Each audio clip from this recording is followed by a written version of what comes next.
Mute stream. Welcome. We are back. Here is roll 20 view. We are functional again. Somebody's not following. You only get. Yeah, whatever. You might have to refresh stream, but that's fine. Because I went offline for a minute. Alright. I think we actually had someone like watching us there for a bit. Yeah. We were up to 5. Well, 3 of them are us, but... I know. Yeah. Yeah, we had a couple people watching for a while, then we had a technical explosion. Yeah. Explosion! I think you were hacked. That's the problem. Hacked by my own hardware. Okay. So, here is the path we will pick up back up on. You guys can move your tokens about on the path if you would like.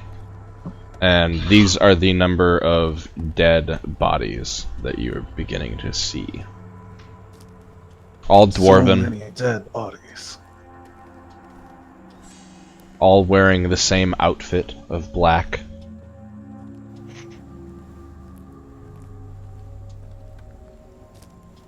And as you travel up through here,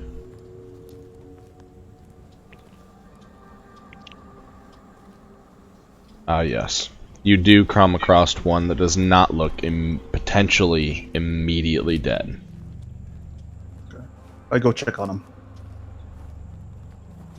And I'm not in the front. There you go. So, I'll follow the gnome.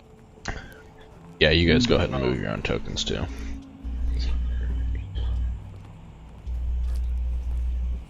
So go ahead and... we are in a hurry a bit, so I will actually roll. Yeah, and as you move up to this one, to add to a bit of expeditiousness to this, you see him actively bleeding out still. Alright, if that's the case, I use this to first aid.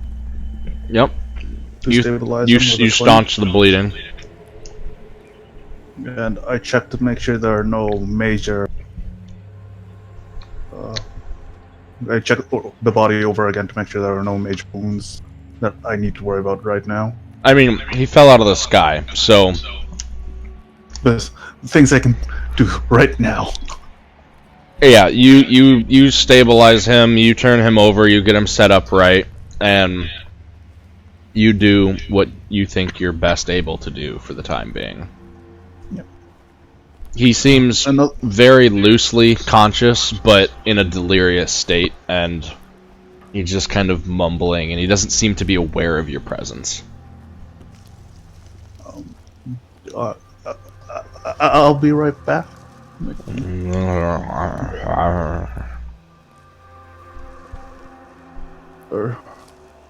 Let's continue. There might be more people that could use help. Tyween, his eyes are looking forward. We will continue as he...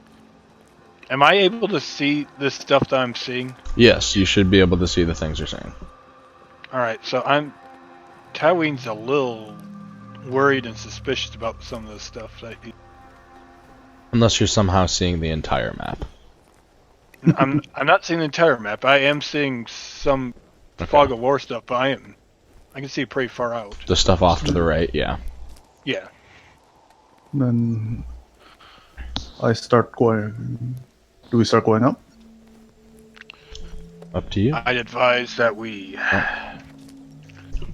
maybe be a little cautious. There's some interesting things in front of us, Fred. If you believe that, I believe that if you go first, we might be safer.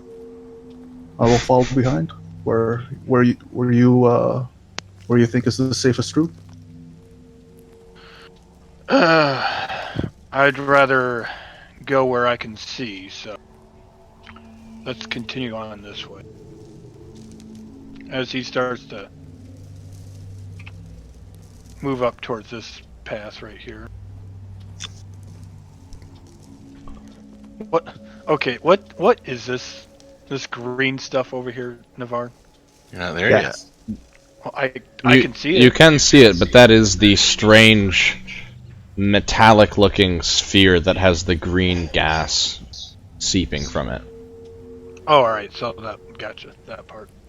with the body here in it that has like a coin purse of some sort, or satchel that has red chips spilling out of it, with more bodies and more wreckage up over here.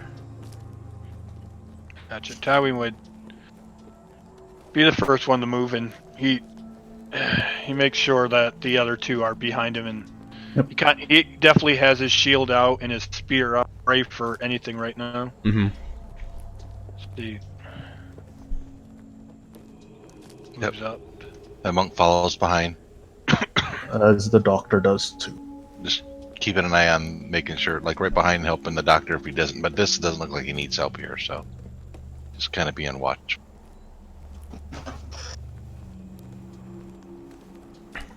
Doctor. So, as you guys begin to get up and closer towards this wreck, you all can hear pretty clearly that from within this wreckage, you hear this soft, like someone crying out in pain. It sounds like they're saying something, but none of you understand what they're saying, if it's even an intelligible word. Certainly a cry of pain of some sort. And as you get closer up to it, you can see I think I have it revealed to you guys. No, I don't. I don't know why I didn't. Here you can see this. Yeah, we can't see that. Oh. Well, here, if you move up a little bit more, you'll be able to. Up and around the edge. Okay, yeah. If you move around, This gray dashed line, you can see on the map. You can see that there's like almost an alcove or a tiny tunnel that leads in and underneath the wreckage, where parts of it haven't completely collapsed in and on itself. And as you kind of duck down and peek up and into this little tunnel, you can see about 10-15 feet into it, there's the body of another dwarf that seems to be struggling against some metal beam that has fallen over his legs. How small of an opening is it? It looks like you might be able to fit, but for anyone of medium size, you will be squeezing.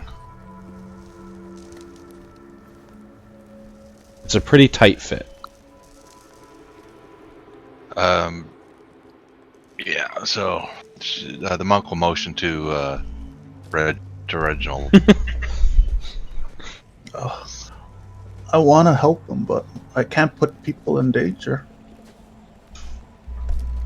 If either of you can get to him and bring him out, I can treat him. But if you believe it's too dangerous, I can't let you, in good conscience, go through with it.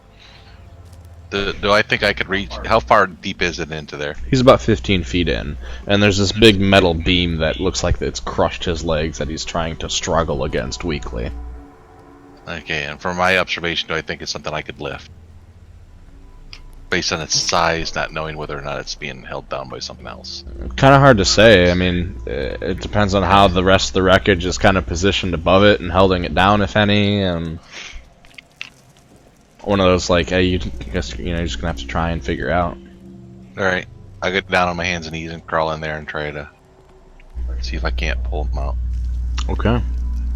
So it is squeezing and it's slow going because there are all of these metal and glass crystalline shards that you're trying to avoid to not get scraping up against you. You get a few nicks and cuts, but nothing major. And for you two that are still out here, as she kind of crawls into it, this piece almost has the shape of like a boat. But if the outer hull of it were much more strangely shaped and mostly made of this crystalline structure. You can see where there's large sections that have this almost grayish color wood with the metal beams holding it together, and on the outside of the wood is where this crystal has been plated up against it. And you can see where sections of this now lay broken apart.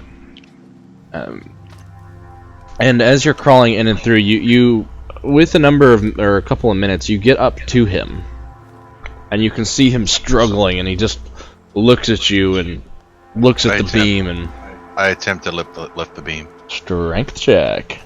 Enough to free him. Oh yeah. Nice. This beam, while decently heavy, is no match for your training regimen and the strength that it gives you.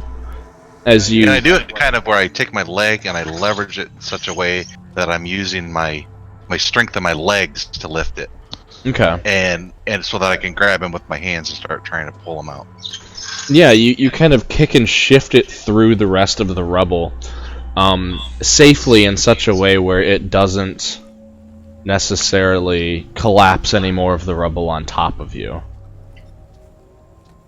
And then you slowly begin to drag and pull him out. And just as you get out of it, that tunnel collapses in on itself. Okay, With a crash and shatter of glass. and set him down in front of Reginald. Okay. Are you okay? Do you know where you are? He responds at first in some other tongue that you don't understand, and then he... Dwarf. Ditopus. Embassy, go! Rescue! With how he's speaking, do I hear any? Do I think that he's in major danger right now? He's certainly taken a substantial amount of physical damage. It looks like both of his legs are entirely broken through, and very likely he'll never regain use of them again. But it looks more like it was a lot of crushing, and he's not like bleeding out or anything. I will. They may or may not have to be removed at a later date, but for now, I start providing first aid. Mm-hmm. While trying to reassure him. As you, It's okay. We'll get you out of here. as We'll be you, all right. as you are bending down to provide him aid, he at first kind of grabs at your hand and, seeing that you don't really have any ill intent, releases and lets you go to your work, and he just watches you very warily and begins to continue to talk in the tongue you don't understand. I take feeling safe with my companions, keeping an eye out. I take the 20 and do 2 minutes worth of heal checks on him. Okay. And in the meantime, you can see this gaseous releasing orb and the bits of pieces that have broken off from it near it, along with that coin and purse on that body. A couple of other things that you note of the area. To the north, up here, I guess you could see the ping, but not necessarily the location. You can see it over the top of the... I can see it. If we walked up here, we would, yeah. You can see over the top of the ridge, it looks like another section of whatever this vessel or contraption was, lays precariously hanging on the edge of this cliff. And you can see more wreckage kind of up there. And what's it? You say we see something in this green thing, or just this body over here? There's this green orb itself that has the gas emanating out of it. But then there's this body that looks, oops. He had been almost certainly dead from the stillness of it. But there's this satchel that has all of those red Astron chips that are spilled out on the ground next to it. All right, and this dude's dead too, right? You turn him over and look at him. You don't see any sort of breath. Okay. So, yeah, I'll motion to Reginald, Colleen, to move forward. Alright. Before, do you motion to? Where do you motion?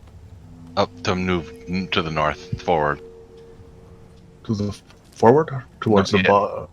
towards There's the more. gas? No, up to the up and left. Okay. I nod. I'm saying, okay, I'll stay here to make sure. Keep working on him. Be careful, please. Of course. Don't worry about. Can't gets behind you. Good. To your side and behind you. Yeah. He's moving slowly and cautiously. He's. Make perception checks as you begin to round that pile of rubble. Gotcha. Do do do do.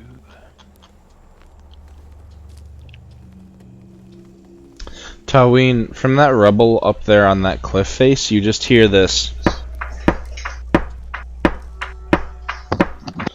repetitive rapping sound of something on metal. Sounds like we might have another up here. Or something. And The monk doesn't seem to notice. once he points that out, you will be able to focus in on it, but you just don't immediately notice it. I see then.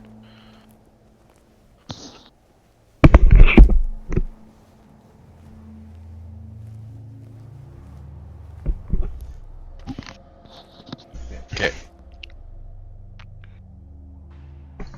I don't seem to notice it.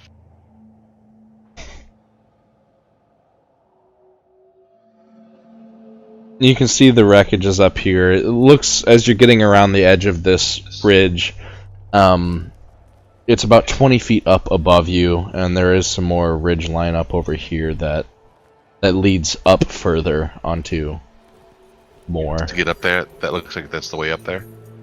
I mean, there's the straight climb itself over here to your guys' right that looks about 20 feet, but there's a more gradual sloping up over here that may or may not loop back around. Okay. Well, when we get here, do we see this big crag here? Like, does it look like a divide? Here. Yeah. It doesn't look like there's a way across there. So, she points up. Alright. She'll reach down with her hand, see if she'll leg you up. I'm. Alright, I'll go up. As he. So she quite literally will just take your leg, and if you stand on it with it, whatever, will lift you. If you're 200 pounds, I think she can still lift 200 pounds. Yeah, he'll like he'll put away his spear and adjust his shield so that he can make a climb up there. So go ahead and make a strength check, and then you make a climb check, Taween. And the strength check will kind of see how much of an extra bit of a boost. Get a good hold. I mean, not a great boost, but because of your height, you're still able to give him like a good 7-8 feet free. And there's a couple of times, Taween, where you get a handhold and the rock begins to crumble, or you grab a handhold and there's like a bit of shrapnel up on that ledge where you just grabbed, and you have to move and find another one quickly. But with a couple of scares, you are able to make it up and on to the side of where this wreckage is, kind of level with it. It looks like it could potentially be dangerous to cross, but you see a number of metal and wooden planks and beams as well that you're able to walk across, and you almost immediately see what the tapping noise is. As you see... one sec.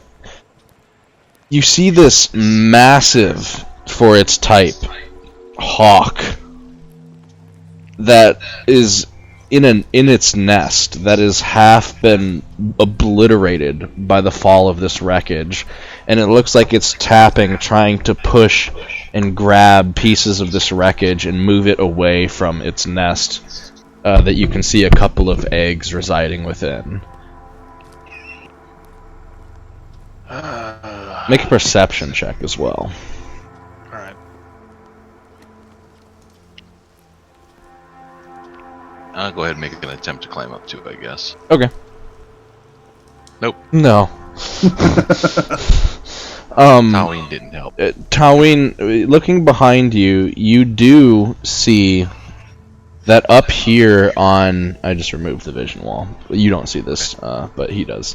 You do see a couple of other bodies over here on this ridge. One more dwarven, but it's dressed differently than any of the others you've come across. And then something else that is not dwarven, and it does not seem to be moving.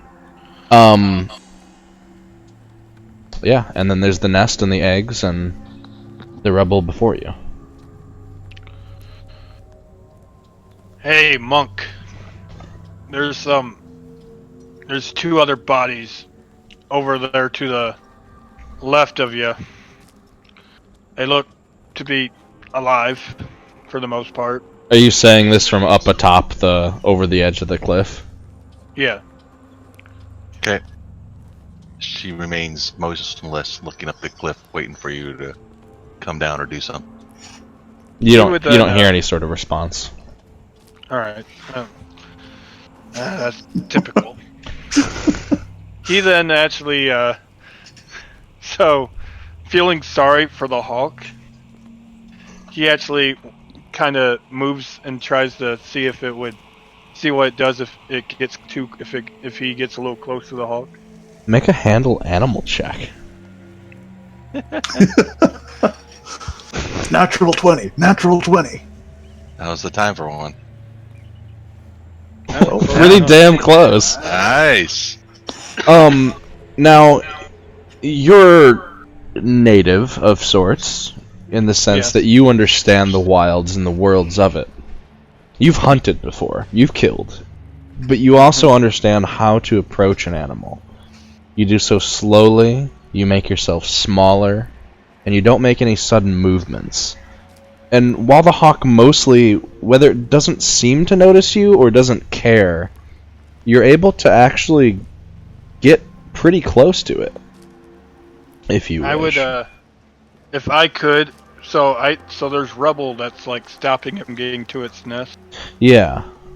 From my position, I would like try to like move some of the rubble for it so it would be easier. Okay. And then after that, kind of just then make my way back to the cliffside and make my way back down. Go ahead and make a strength check. Alright.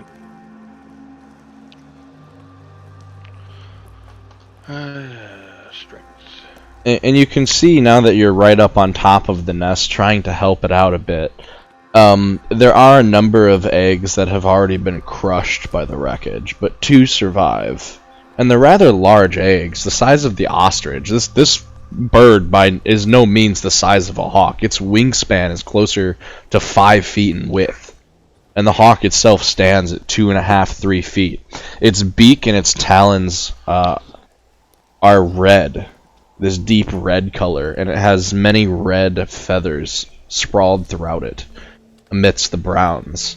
At first, it kind of squawks and snaps at some of the rubble as you move it, but you begin to move it away from the nest, and it kind of just moves protectively over its eggs and is kind of batting its wings at you in a defensive motion, but it doesn't make any sort of aggressive movement. You're able to pull away a number of the pieces of wreckage that have entered and invaded its nest, and you clear the nest off. There you go, you dumb bird. Squawks a few more times and flaps at you menacingly and settles down over its eggs. He starts to walk away now, as he feels like he did enough to help the.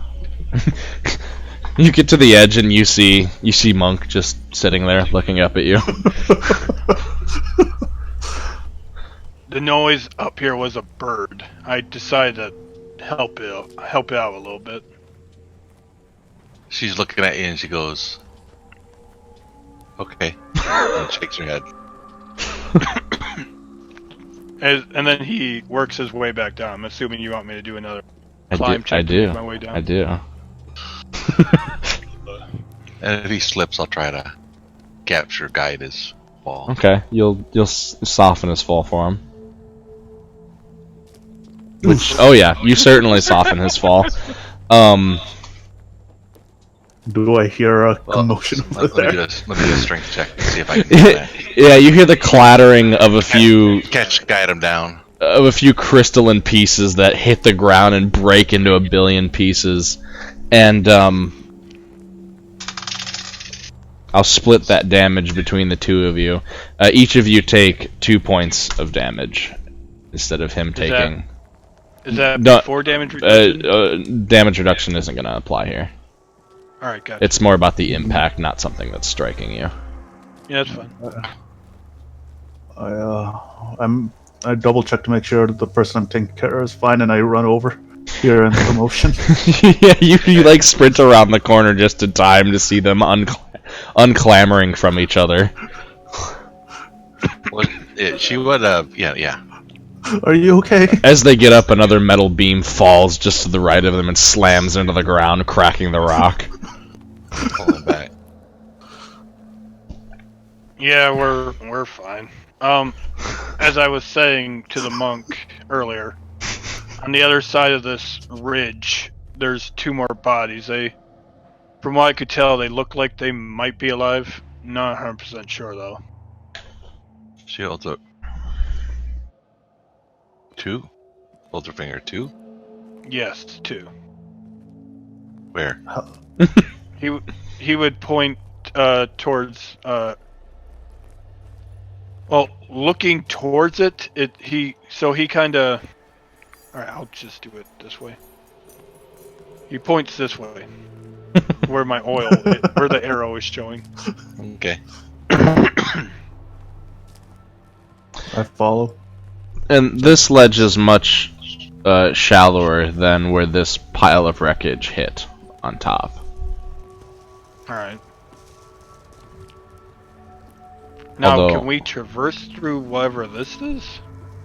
Yeah, it's just I had to alter the map to be more rocky ledge. Is it climbable though? I mean, Yeah, it looks climbable. Still will want climb checks, but it is Alright. much easier than the climb Tawin just made. Okay, and she'll help. I'll help the gnome up. Alright. Climb check at -1. You don't If I have to- fall Tawin, but you don't make any progress either. Monk's up just fine. And I carry the gnome. Reginald's up just fine. Alright, I'll try again. He like stretches out a little bit, gets a little more limber. It's like Goes back at it again, and yeah, you're all up here on the edge of the ridge. I start checking to see if there's any breath on the dwarf real quick, since he's closest. Heal check.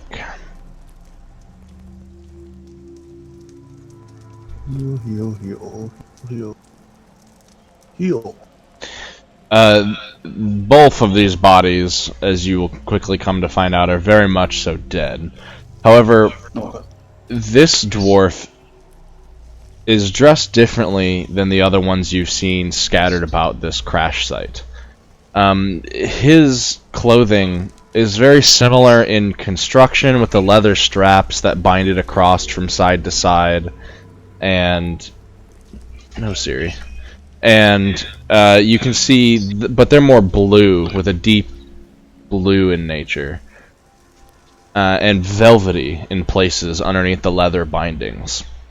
He also has a red silky cape hanging from his back with this symbol on it. It's a kind of a crescent moon type half circle with this cluster of jagged, it looks like if you were to see a crystalline growth in a natural cavern of some sort, like quartz. Something etched, drawn like that is emboldened in silver or gold on it. They're both dead. The other one, to describe the body, yes, is also very much so dead. Half of its body is actually blown apart, and this thing is definitely not dwarven, whatever it is. Its skin is this darkish gray and pallor. It has this clammy, almost leathery skin. Its eyes are these much larger eye sockets than a normal creature of a humanoid shape like this. And if you open up the eye sockets themselves, you see these big, bulbous, purely black eyes. It has no sort of hair anywhere on its body. Its fingertips are clawed ever so slightly in thick nails that look like they would be very sharp and painful were it to be alive to use them. And inside of its mouth you see rows of fangs, almost like a shark. Its ears also are slightly pointed like an elf. But it is by no means like any sort of elf you've ever seen. It also lies clothless, with no sort of anatomy that would give away its gender. I look at that and it's like, and I look at the dwarf to see if there was any struggle. Looking over this body with that heal check, you do see claw marks on the dwarven body. It looks like he was scraped across the neck and his jugular opened.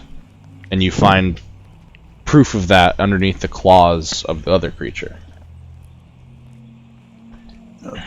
It looks like that this dwarf died by...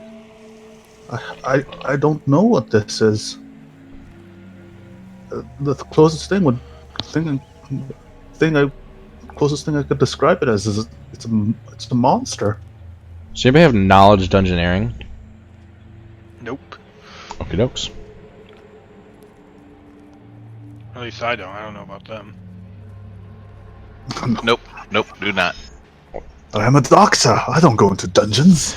Also, Reginald, as you turned over the body of this dwarf to check for wounds, you do see that he does have like a belt with a number of pouches and pockets on it. All right. So, are you pointing out the things that you notice about the wounds and so forth? Yeah. That looks like the one thing killed the other thing. Yep, that's what I said. All right. Before I was like, So this killed that. mm-hmm. Yeah. Yes.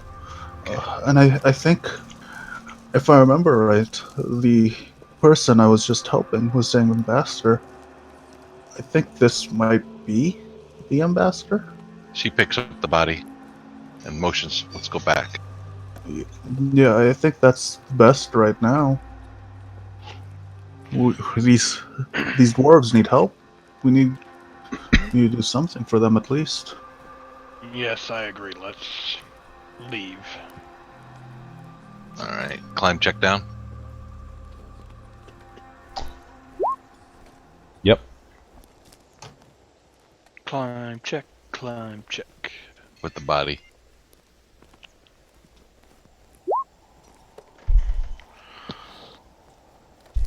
Come on, Reginald. Oh, Okay. I was scared for a second. Yeah, you all safely make it back down the cliffside. And so With, then we go down and gather Just the body of the dwarf. Yes. the red thing. Yeah, that's all I grabbed. Just a dwarf, right? Yeah, that's all I grabbed. Okay. Yeah, I don't I care. don't know what that other thing is. Neither do I. So bring it down here, and then gather up all. I'll go back, run, and grab the other one too, and gather them all together here. Mm-hmm. Right in this vicinity. Seems like a relatively safe area. In total, you have 3 dwarves that are all of the similar garb that still are living, and then you have this other dead dwarven body. And I go to the dwarf that's still conscious, like, I'm sorry, I think the person that you were talking about, he died by a monster. I try to talk very slowly. Yeah, he takes a moment to, like, try and understand, it seems, and then he looks at the body that Monk has, points at it. Captain.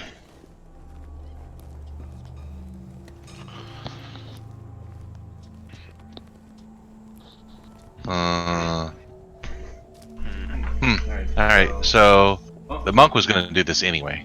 This was going to go gather all the other bodies. Not this one over here, because I'm not going to go buy the green thing. And I'll go ahead and run back up there and go get the red thing, too. Okay, yeah, don't worry about the climb check. Okay. You've made it enough times, and it's an easy enough climb.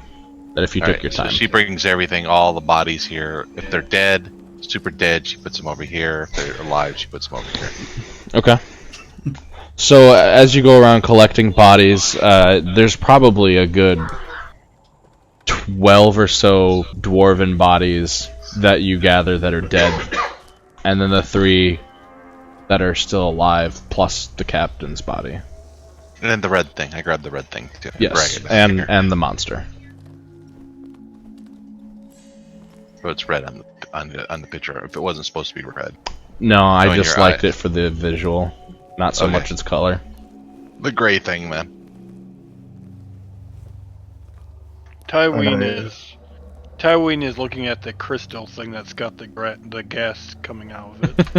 It's not a crystal thing, it's a metallic sphere. Oh.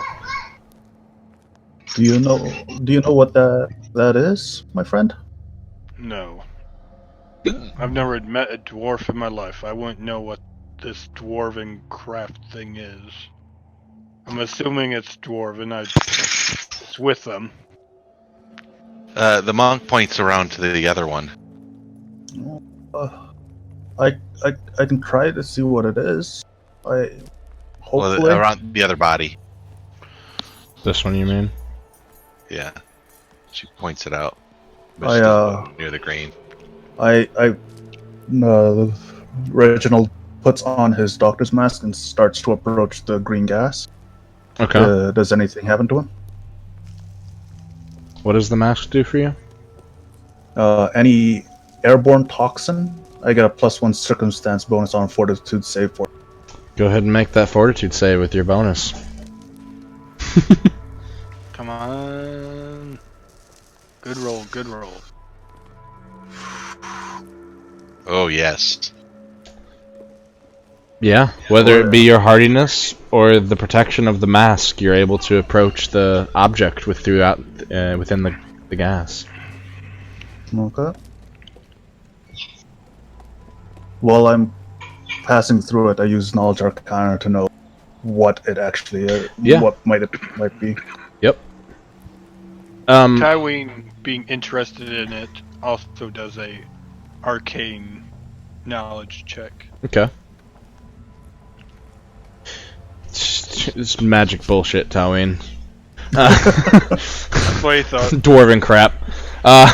Reginald, you, however, are a bit more keen. Plus, you get closer to it, so you notice like, a few other details that maybe Tywin doesn't. It also is covered in glyphs, but they're vastly, as opposed to like blocky, angled, structured glyphs that you're seeing on a lot of this crystalline rubble. And to note for that much, the metal and wooden parts of the rubble don't have glyphs. Only the crystalline rubble throughout this crash site seem to have glyphs occasionally. These glyphs on this metal sphere are entirely different. They're more scrawling and winding without these jagged edges. They're more rounded and almost weaving around one another. And the metal itself is much darker than the metal of the rest of the wreckage. It has an entirely different vibe about it. As far as its arcane nature, this almost certainly was some sort of magical construct at some point, but half of it seems to be blown away. And because you rolled over a 20, I'll also give you the note that it seems to have been blown away from the inside, like the explosion, like an explosion or some sort of force emanated from within it outwardly.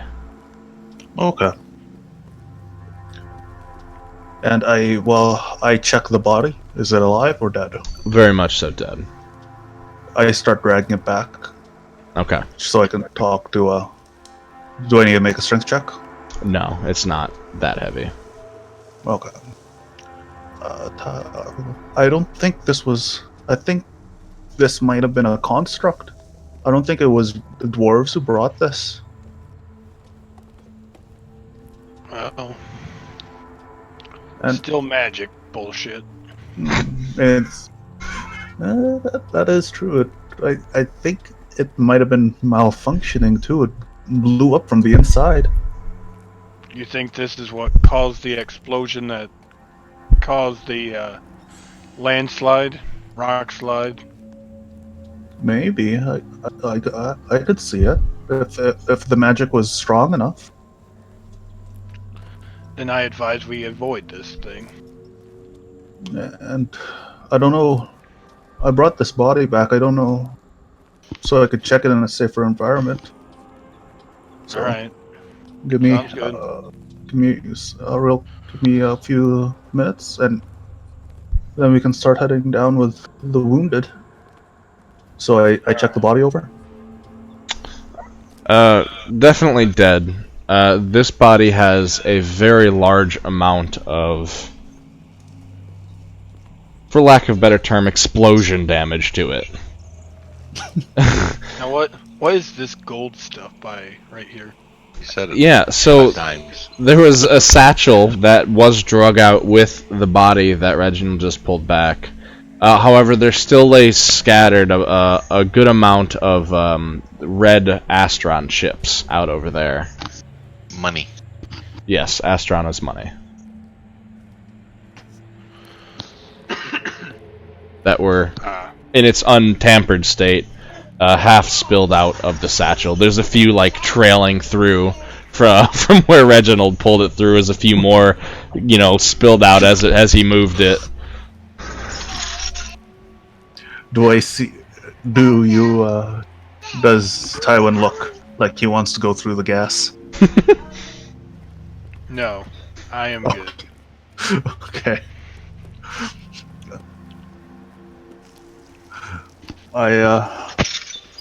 Is there anything else besides the satchel? Yeah, in the satchel itself, there are a number of things. There's some of the blue Astron, blue chips. There's a vial of some sort of black liquid. There's a handful of papers that are somewhat damaged. Alchemy real quick. Yep. On that vial.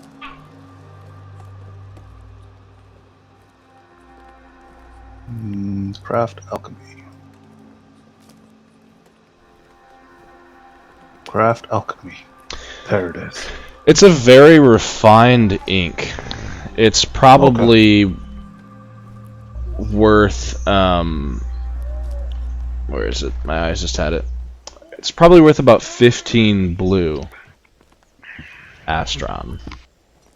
So everybody remember the conversion for red? Red is copper. Orange is equivalent to silver. Blue is equivalent to gold. Violet's equivalent to platinum. For simplicity's sake. If that was the captain up there, I guess this must have been the ambassador. We should take his satchel and give it to the person who's conscious right now, and start heading back. In this time, as you do turn to like look at the guy who was the dwarf that was still conscious, you see he's with his arms drug himself over to the captain's body, despite his injuries, and he seems to be rifling through the pouches the captain has. I start running. It's like, you can't do that. You have to rest. He You just can't agitate your wounds." and waves his hand like he doesn't care up towards you. You see he reaches in one of the pouches of the captain, and he pulls out this tube, this metallic tube, that seems to be sealed, and around it, with a leather thong, is wrapped some sort of parchment. He thrusts it up towards you and just says, I take it. You "Keep have to rest. safe. Life me irrelevant." And he just turns over onto his back, and let me roll this. Alright. The dice are against him this day. And the effort he had to expend to do this final act, you see his eyes go dark, and he goes unmoving. As there's the you lost one. But it seems whatever this thing is he thrust at you was so important to him that he died making sure you knew of it. All right. So, I couldn't save him. I couldn't save him. It is what it is. No. You can't save them all. But I can save his friends. We should take the satchel just in case and grab his friends and start heading back. Alright, I don't want to lose another person. if you insist. Tywin would then pick up one of the dwarves over his shoulder and start to move.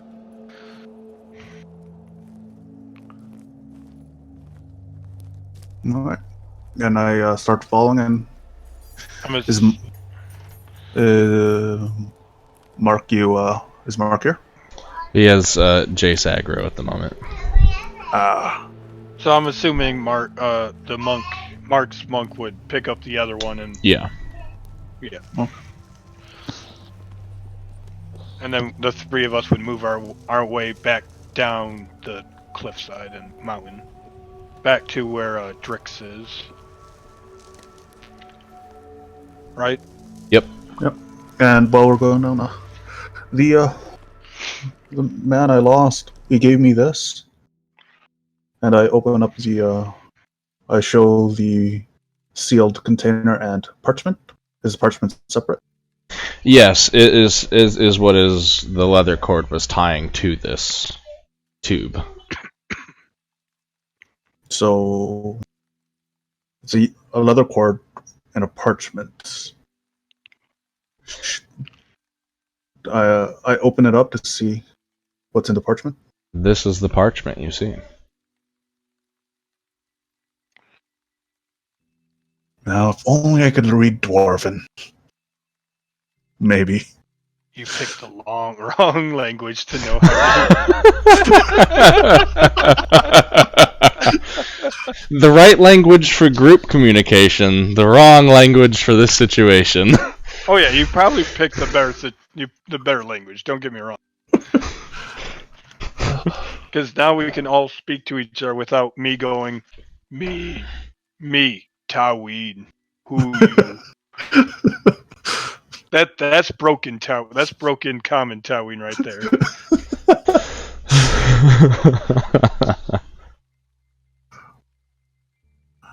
Yeah, we hopefully one of the dwarves can wake up and they know how to communicate. Hopefully they'll get better. But it's so much wasted life. Yeah, well, it happened. I know you seem to be one that cares, but I've seen plenty of death that, like I said, it is what it is. I have too, but every death is a sad occurrence. It's a little bit more sad if you actually know the person. We did not know these people, so I will not shed a tear. Okay, let's go make sure Drix is okay. Hopefully his friends evaded the explosion as well and Hopefully, came I guess. back. For Drix's sake, I hope so as well. Like I said, I kind of like Drix to the extent that I can like a human. One parting note as you guys are gathering the bodies and making your way back down the ledge's edges and back toward the more traversable paths, despite this not having a road of any sort. For as much as parts of this wreckage looked like a ship or like a boat of some sort in places, in the way that it was shaped in some of the larger sections you saw, never did you see anything that even closely resembled a sail. I would assume Tywin doesn't even know what the hell a boat is. Yeah, that's fair. The doctor could see something strange was about it, but he was more concerned about the bodies and keeping people alive. Yeah, So. yeah. Something that, maybe not necessarily now, but in reminiscing, that's something that is of note.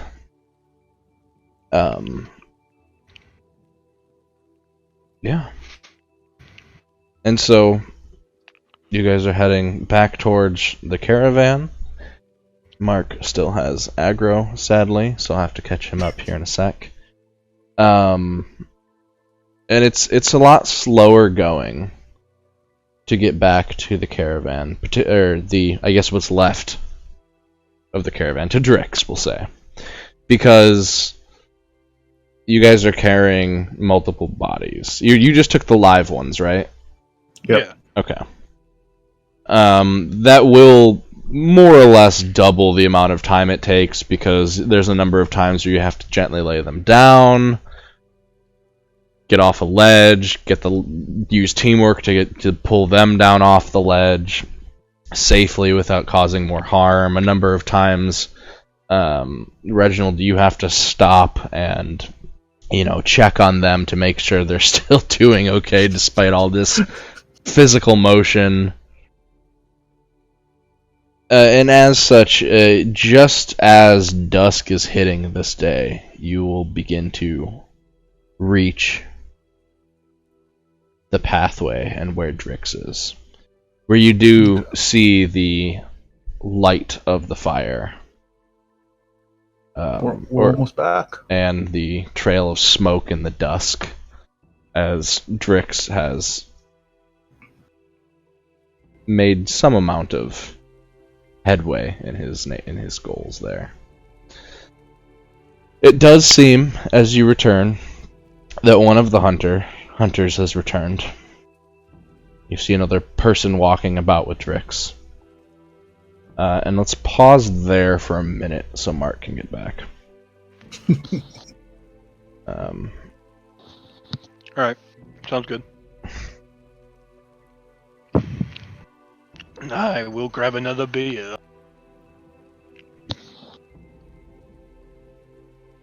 The aggro was strong this time around.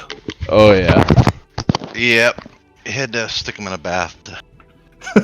He's like being Mr. Monster because he knows we're doing something and he wants to be part of it. That's what he thinks. Alright, I'm here. Sorry about that. Apologize. So what was the last thing you heard, or were you following along with headset? No, I was not following along. The last thing I heard would have been the rifling through the captain's something. Okay. So the captain had Well, the one of the conscious dwarf, with the last of his life, felt it important enough to crawl his way over with his hands and knees over to the captain's body and pull out a metallic tube with a piece of parchment wrapped around it with a leather thong, and thrust it at Reginald's face before he died of his injuries and pushing himself in this critical state. Reginald opened up the parchment to see that image of that text scrawled across it that none of you understand.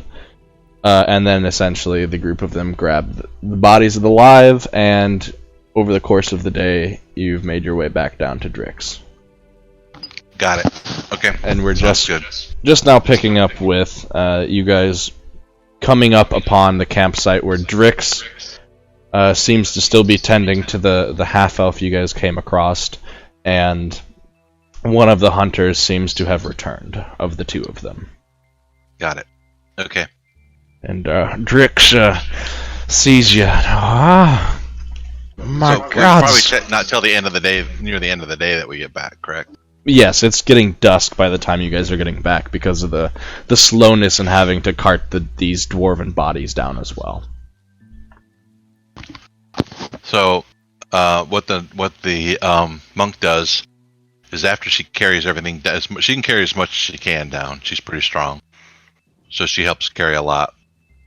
Did you guys loot everything already? Somebody gather all the stuff up? I'm a doctor. I don't loot. It feels like a... Okay. It feels bad for me. Tywin doesn't really care about. Okay.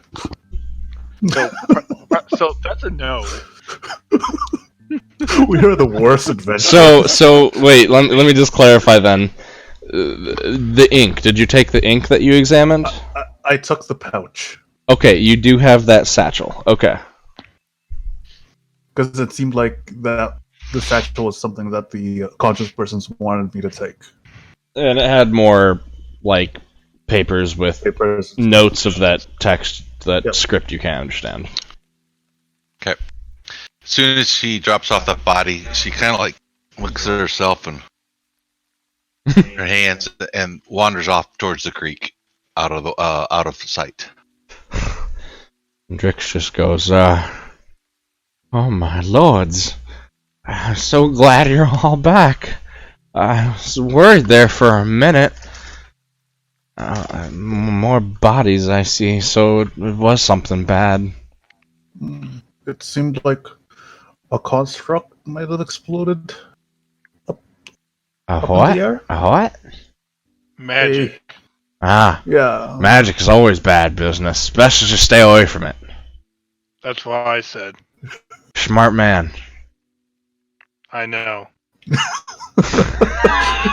Wait, how is he speaking so clearly? Oh yeah. I got so used to. You get comfortable. Yeah, not so clearly. Magic. Bad.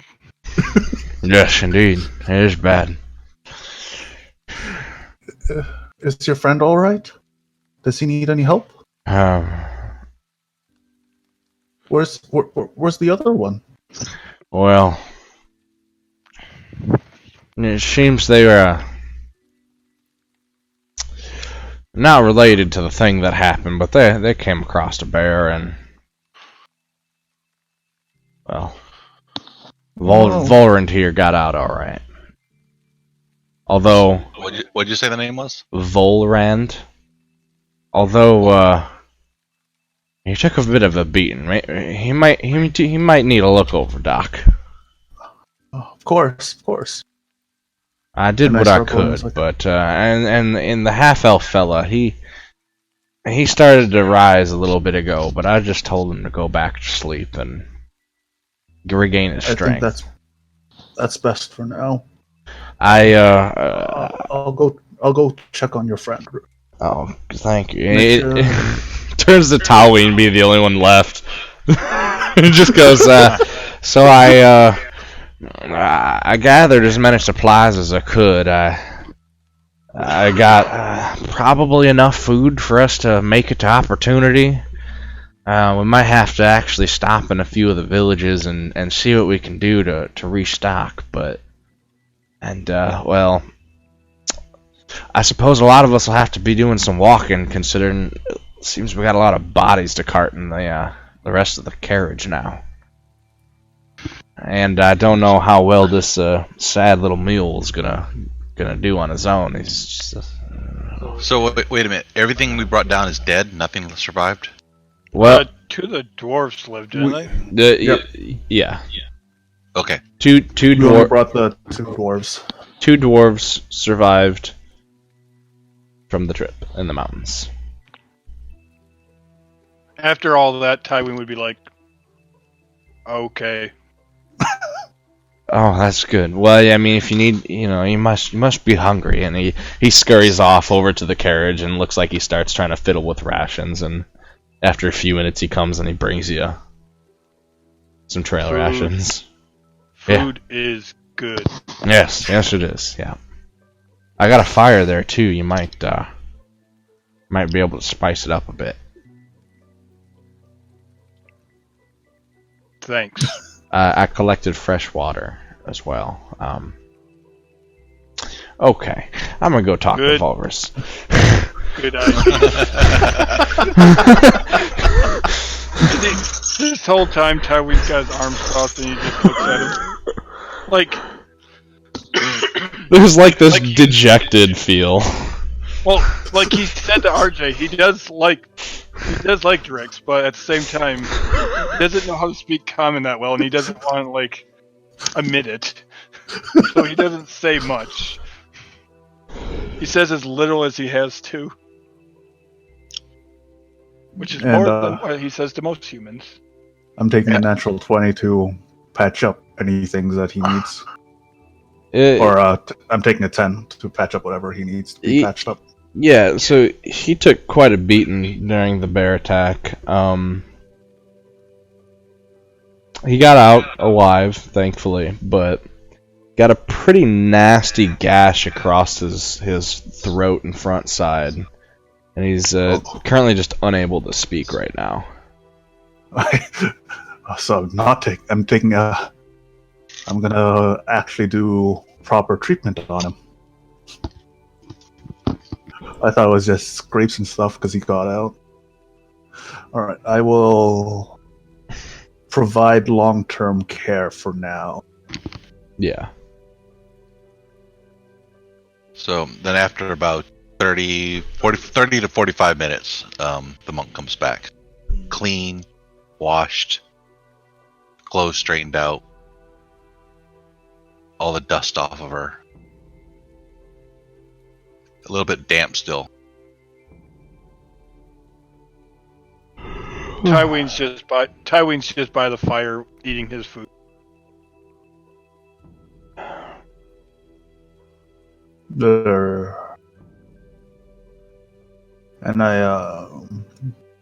And I check. Well, when I do have free time, I check on the half elf.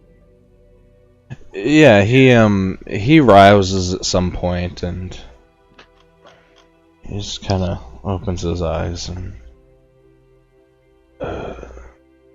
who are you? I just smile and say, "Just rest for now. You've taken a beating, and the best thing for you right now is to sleep." Those thugs. They came out of nowhere. Rest. We can talk about it tomorrow morning. Okay. And he kind of just falls back into sleep, having only been half awake at your presence. Drix.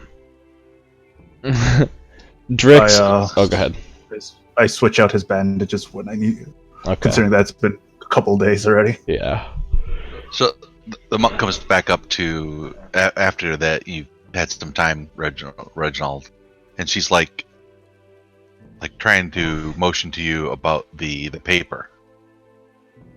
I show it to her again. She like Uh, what? She's like motioning. I can't speak Dwarven or read Dwarven. I think it's Dwarven. It was on the dwarves, right? So I think we have to wait until one of the dwarves wakes up to help us with it.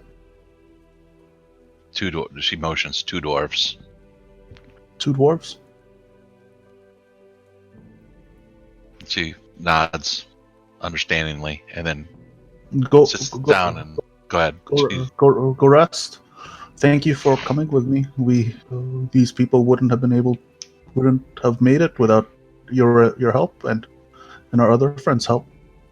She nods. And then she goes and sits down, and she makes a meal for herself, but it's just like a pasty oatmeal type meal. Very simple, very basic, and sits down with some water and just sits down and eats, and then goes through her normal routines. And as the night kind of begins to come to a close and everyone starts settling in, at some point Drix is just, well, it's a good thing I've still got this, and he has his guitar. I always carry it with me, so when all that happened, I had it. It's, well, I guess the only thing I own anymore.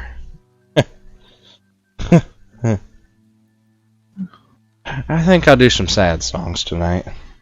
And he just plays mellow, slow, only guitar. He doesn't sing at all. He doesn't have his friend that used to play the drums with him any longer either, and he just feels very somber and spaced out as the night goes on, eventually passing out over his guitar.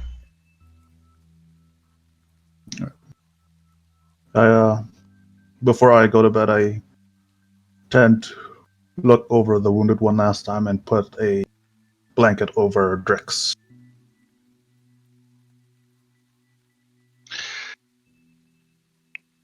And the night passes. Right, so no, hey, go ahead. Tywin would walk over to his hammock as he looks up to the moon and the sky and whatnot. And he pulls out a necklace on a necklace that he has under his armor and shirt and whatnot. And it's what would look like what if anyone would look at it, looks maybe like some type of religious type of like necklace. It's got like feathers and like bark to it and whatnot. As he looks at it, gives it a kiss, and then goes to bed in his hammock.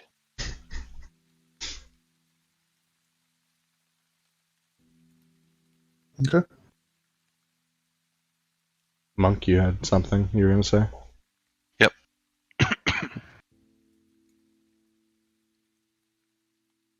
The Reginald. Fall into a deep sleep. Okay.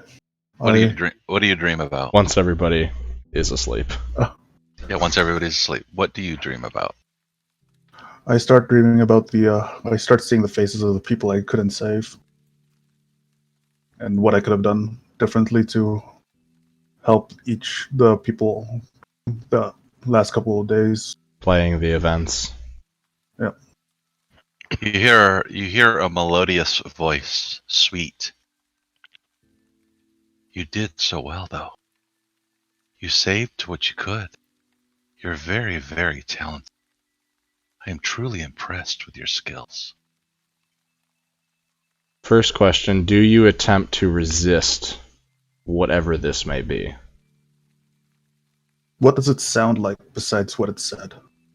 That's all so far, but you are aware that there is some sort of presence. Yeah. But what does the voice actually sound like? Is it a harsh voice? Or a calming voice or a soothing voice? Super soothing. It's an elvish. Very, very melodious in nature. Soft. Sweet. Pleasant. In every way. I don't try to resist it. Okay. But my mind says that my mind just keeps saying I could have done more. I could have done more. why couldn't I have done more? Then, in front of you, in your vision, in your dream, steps the monk. Hmm? Fully, beautifully adorned. Not in the monk clothes that you see her in, but in flowing robes, soft, elegant, elvish attire. She goes, "It's me, Nithiarn." Or how do I say it again? Nithiarn. Nithiarn. Nithiarn. Nithiarn? I'm sorry I can't talk to you normally. I can't hear. I can't speak. Except here.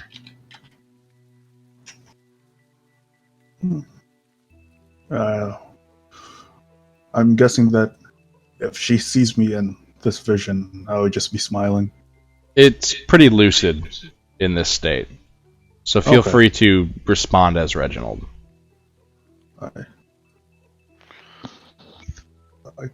Think of something nice, something sweet. I miss the nice things.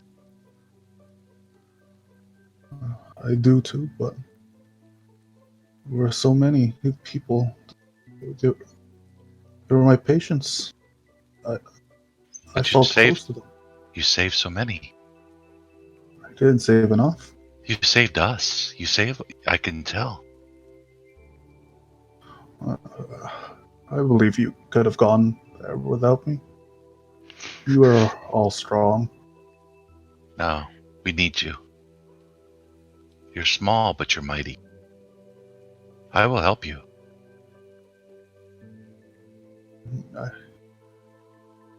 Then thank you. Dream Thank you of for everything. Think about your home. Pleasant thoughts. The lovely things that you've seen. The flowers. Listen to imagine the stream as it flows. Leaves as they blow through the air. Can you think of those things for a while? Please? Maybe. Just for one night. I'll think of home as it once was. So the rest of the time, all she's doing is encouraging you to think of pleasant thoughts, sounds, tastes, smells. Mostly about, she focuses a lot on the sounds of things and how things are. Okay. You don't remember a lot that she talks about, but she talks a lot, and it's very, very sweet voice. Just please remember my name. Okay. And perhaps you know why I don't. That's all she asks you to remember. Okay. The rest of the dream is about as pleasant as you can think it can be. Okay. Despite recent events. Hey, Reginald was beating himself up for it. Yep. And she's trying to encourage you not to do that in many, many ways. And think pleasant thoughts and think of things, sounds, and words, and just to speak. Alright, that's it. Yep. Or you can tell what the next day is, I guess. Yep, and Reginald, you awake surprisingly refreshed the next morning as you recall that lucid part of the dream. You recall? I'm nixing Oh, that. sorry, go. Okay. This is cooler. What does he recall? Just the conversation in general. Okay. You're the GM. It's cooler. Now that it's happening, I'm like, yeah, no, this is.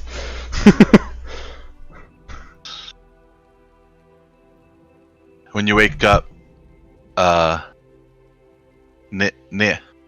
she let you know she like to be called, bows to you, smiles, and goes about her business. And I whispered behind her back, "Thank you." Oh. No response. So the morning comes, and as everybody's kind of milling about, getting their breakfast ready, the half-elf at one point sees you up, Reginald, and just, hey, gnome. Are you okay? Anywhere hurts? No, I think I'm more or less alright. I don't think anything's broken. Okay. I don't know what happened. I just remember these thugs jumping me and said they didn't like my kind and we're gonna have some fun with it. And they beat me until now I'm here. What's happening? Why are there bodies under? I don't understand. There was a rock slide right after you were beaten. My friends and I, we came across your attacker. I don't believe they're gonna look. I don't believe they're gonna be doing that any soon ever again.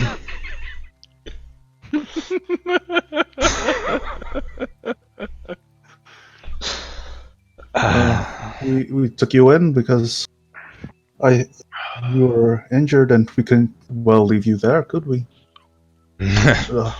Many people have just taken my things and left. I owe you my deepest thanks.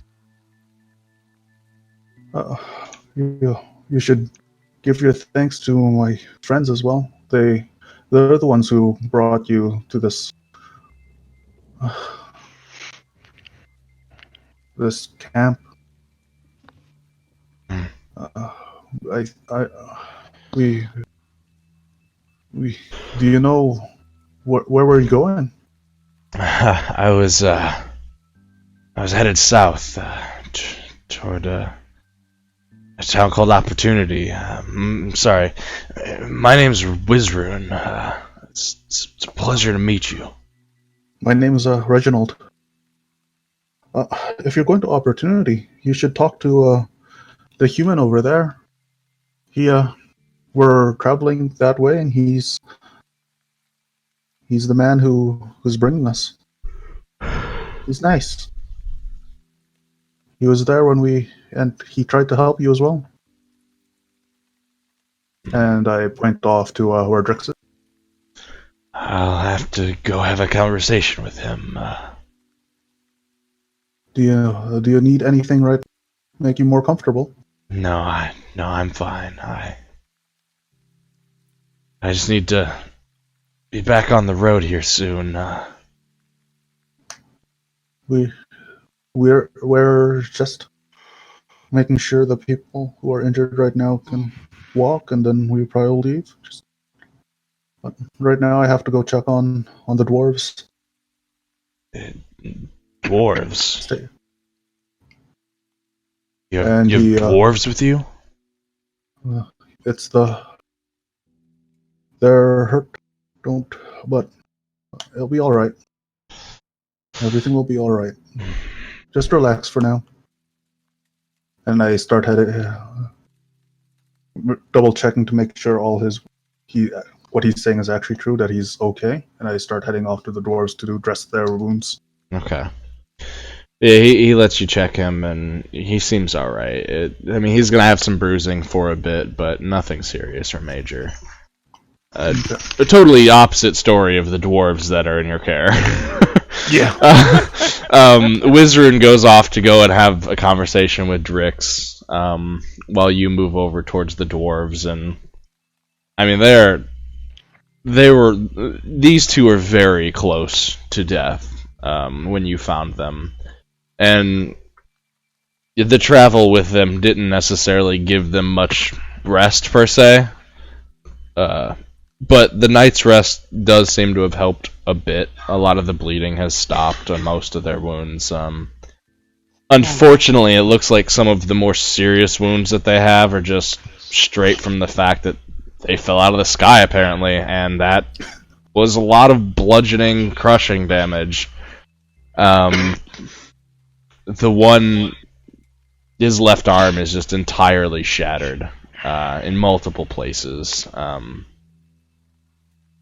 certainly he's not using it again, and it doesn't seem like he has any sort of internal bleeding as far as you can tell. He's not turning purple or anything in his arm. It might be good to keep it on, but it's probably a sever type situation at some point. Okay.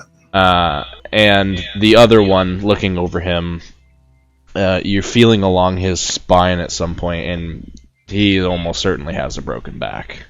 These two are screwed. Life-altering wounds here from what they encountered, but they're alive. Okay. At some point, as everybody's gathering together and deciding what... I got one thing I wanted. Yeah, as everybody's, before everybody starts to decide what to do for the day, one of the one with the shattered arm does rouse to some amount of consciousness, and he doesn't really try and fight against his situation because he realizes how dire his situation is. He just looks around very curiously, very almost with a bit of fear, and looks at you. And it's weird that you say fear when there's a tiny little dwarf. Tiny little gnome, yeah. Oh yeah, tiny little gnome. Yeah, he looks at you, looks down at his bandages, and just points with his good arm. Mending? And yeah, rest. It's gonna be a long road. Travel to where? Very broken, Not common. To heal. Heal time. Destination. Where? We're going to Opportunity. South.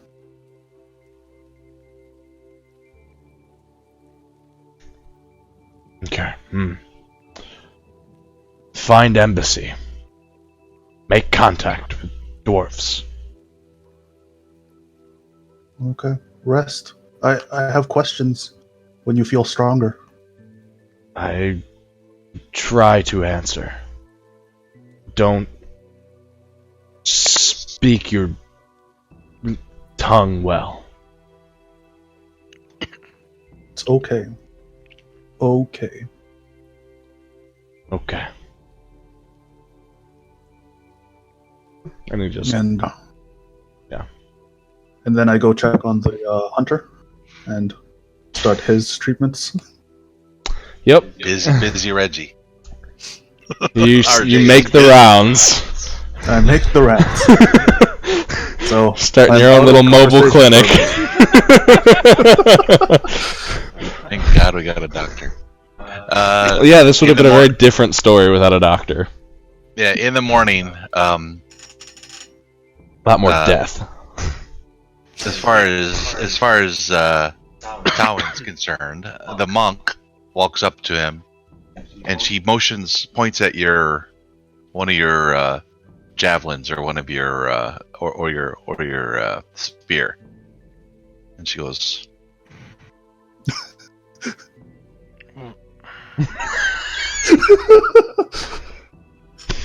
"Why do you want one of my spears, monk?"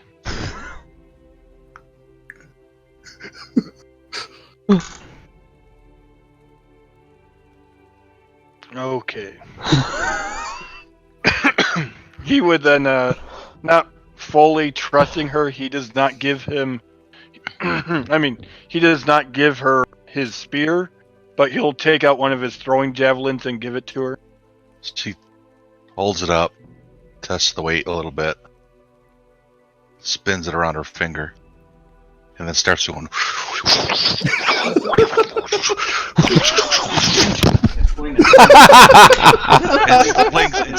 flings and sticks it into a tree. And then goes... and then hands it back to you.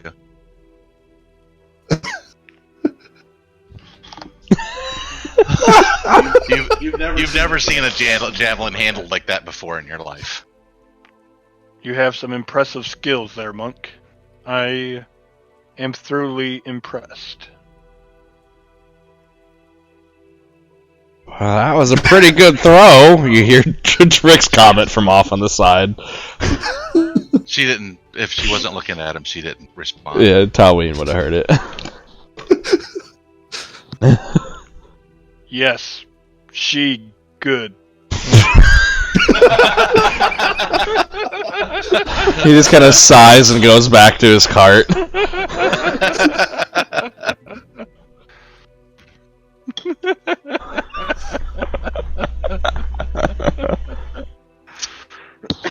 And she continues through her normal kicks and dances and spins and exercise in the morning. Tywin Stretches. is very exercise. confused at what that was, but he he goes on in his own way as he starts to get the caravan ready to move again. He helps Strix move shit around and whatnot, but doesn't really say anything.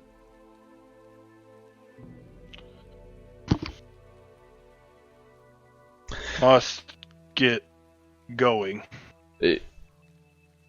Drix nods and agrees. He goes, yeah, I've been thinking about that.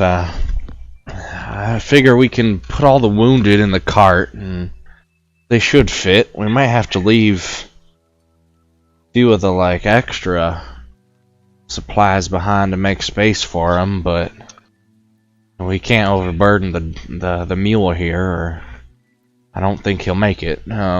He's still got hills to climb, but it'll probably be a bit slower going, but we should make it eventually.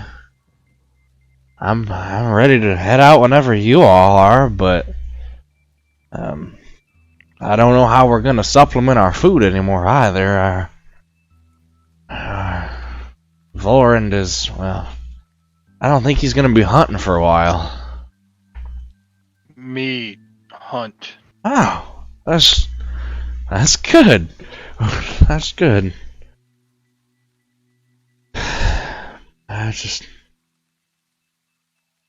He just kind of looks over back at the rubble and the body still somewhat caught up in it.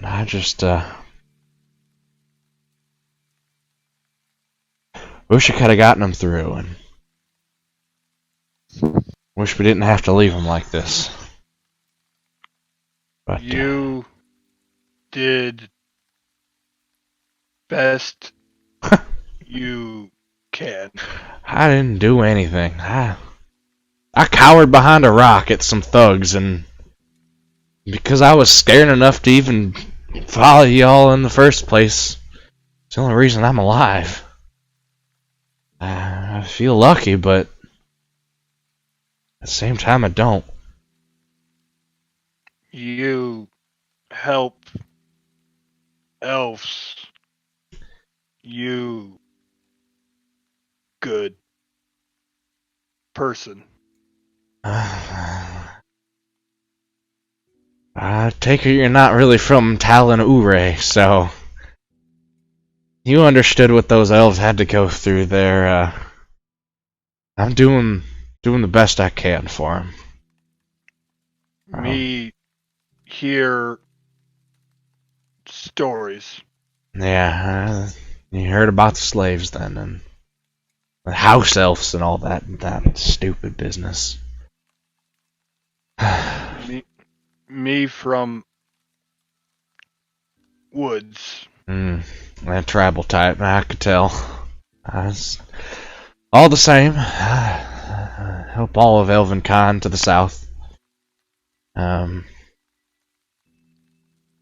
I don't know that business is gonna continue on much longer with what's happened here.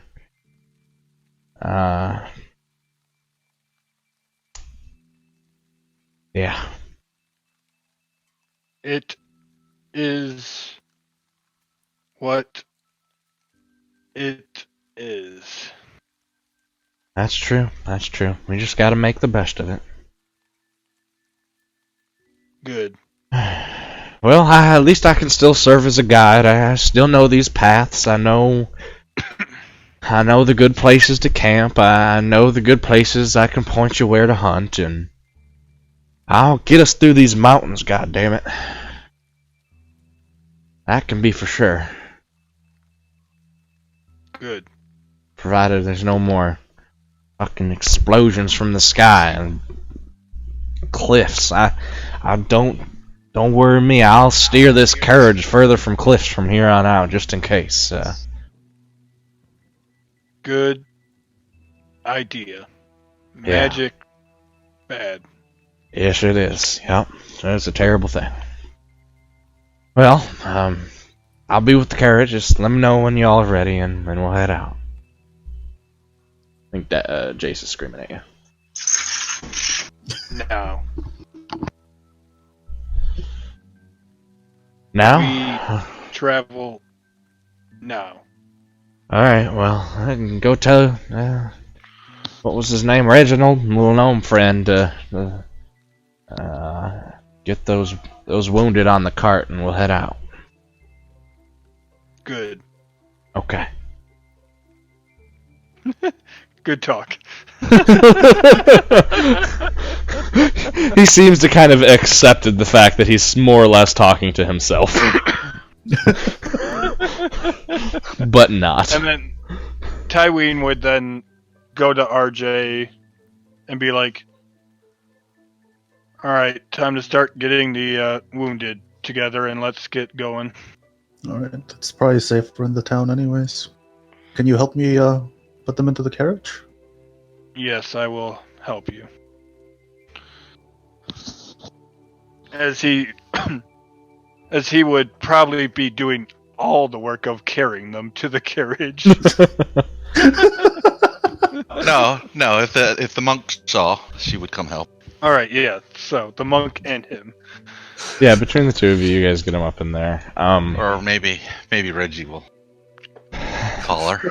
RJ. Miss Nick, would you like to help as well? She nods yes.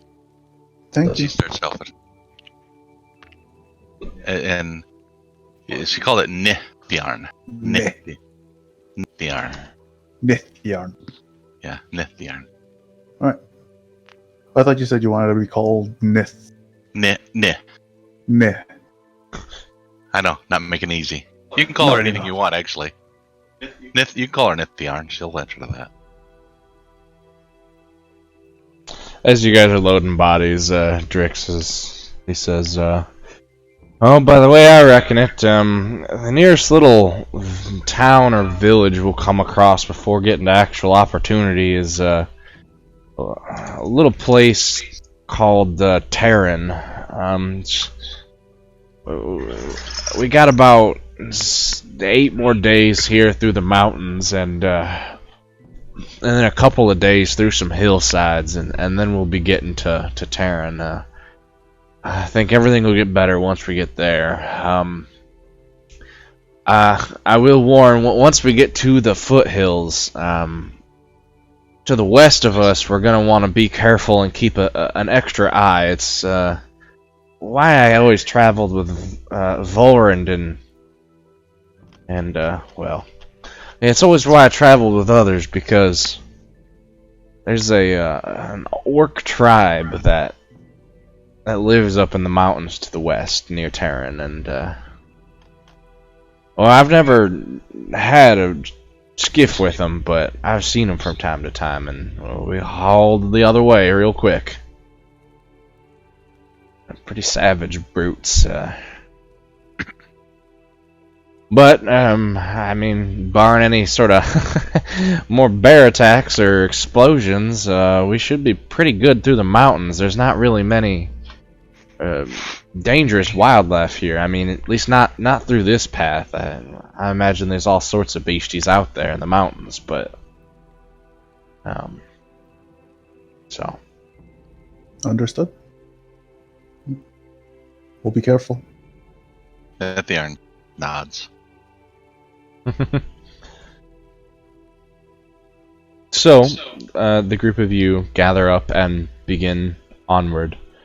Over the course of the next 6 or so days, is there anything in particular that anyone would like to highlight, other than continuing to do the rounds and tend wounds? At a certain point in the next couple of days before that, for sure, Wizrun will be a bit more well, and you had mentioned you had more questions for him. And then the dwarves will be a bit more awake consistently. Tywin, one thing Tywin would do would be, like he said, he would help with gathering food and hunting for the caravan. Oops. Yeah, go ahead and make a survival check to see how, over this first little leg of the journey, you help out with that. I'm not going to do it by day or anything. I'll just do it more by blocks of relevance. Yeah. Yeah, I mean, you don't, bring home the bacon or anything, but you find a variety of nuts and berries, and you are able to hunt and capture a few animals throughout. One of the days, you even catch a goat, which feeds you guys for 3 days. A mountain goat. Oh, good job. Goats are delicious. Is there any skill or aspect in particular the other two of you would try and contribute to in general to the functionality of the caravan as it travels, or are you just kind of along for the ride? I start looking at plants that are whenever we set up camp, any plants that can be used to heal or help the caravan in any way. Yeah, so go ahead and do that knowledge nature. One of the days that Tawin brings back some food, amongst the berries and some of the nuts he has, you spot a good berry amongst them.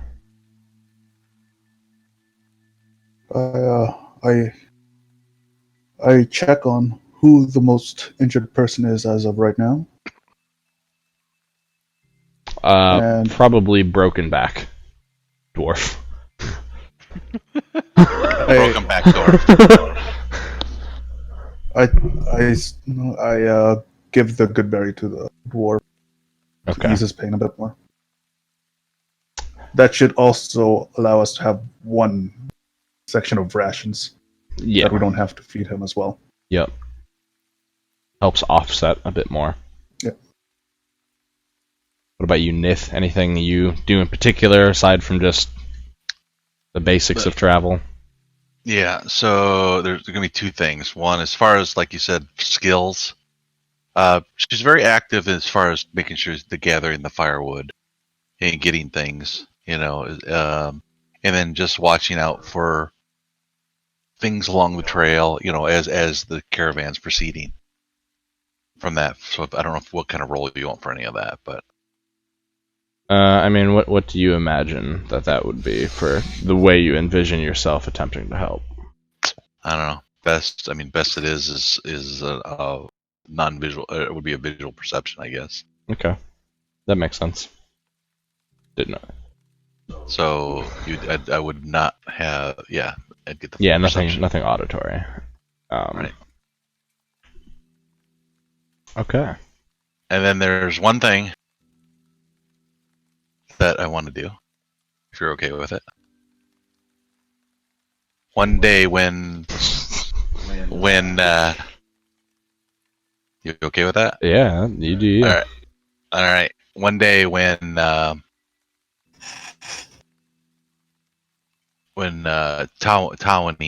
how do you say it? Tawin comes. You're coming back from hunting. You're walking along a stream and you hear some splashing in the water, just over the other side of a bush. He would check out. Okay. And this dude here. That's what you see. Where did you put it? In my Discord video window. Oh, gotcha. Oh, gotcha.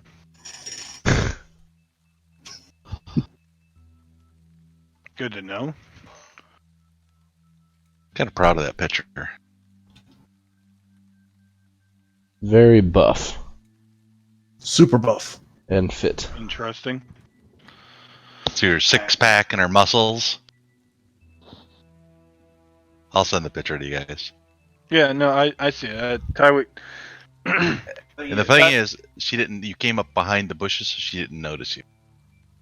Yeah, and he. Even if you stepped on on a limb or something, she didn't spin around on you. Tywin would notice that it was just you. Just go back on his way. Okay. As he doesn't really take too much time to look. He was just interested in what was making the sound. Okay. Where you thought you might have found a deer, you just find your companion monk. Yeah.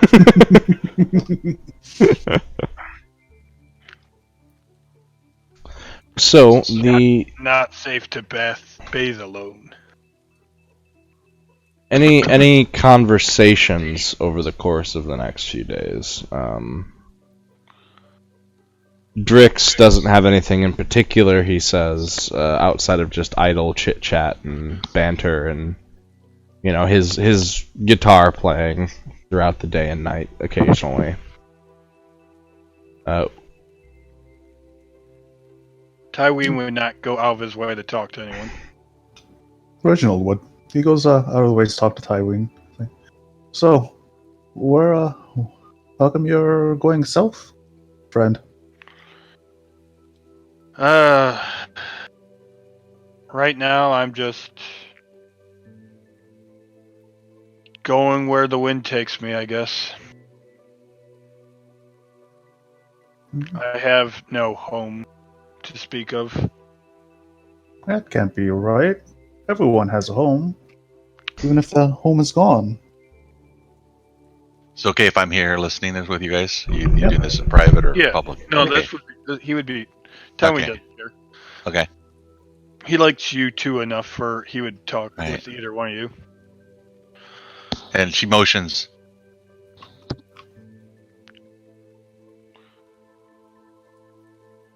And she points to the ears, indicating you're an elf. And then Yes, I You- am you- an elf. and she draws something that looks like a home. I think she's asking, where'd you come from? Close enough. I come from. I'm not very good at sign language. Or Reginald definitely isn't. But he can understand somewhat what you're trying to do with your gestures. It's not sign language at this point yet, as Yep. you guys don't know the sign language. Yep. Yeah. This is charades. Yep. Tywin would let out a light sigh and just be like, I don't know what the common tongue for them are, but I come from both the northern chaparrals and the southern chaparrals. Chaparrals. They're... I use my knowledge nature to figure out. You've heard the term. It's a massive ass forest to the east. Okay. It runs like right down the center of Duhana. Okay. Do I know anything about this forest? I mean, considering your lack of experience with civilization, it's not you don't know it by that term or anything like that. No, Right. Okay, that's good. it's the same forest that you grew up in, but I don't know that you necessarily have a link of knowledge there for that. I would know the name of my forest. You would know what your tribes colloquially call it. Yeah, I guess they would still you would still know the same terminology because even if they had a tribal name for it. You're from the northern chaparrals. Okay, and so when you say that, She gestures her too, and then points like up, like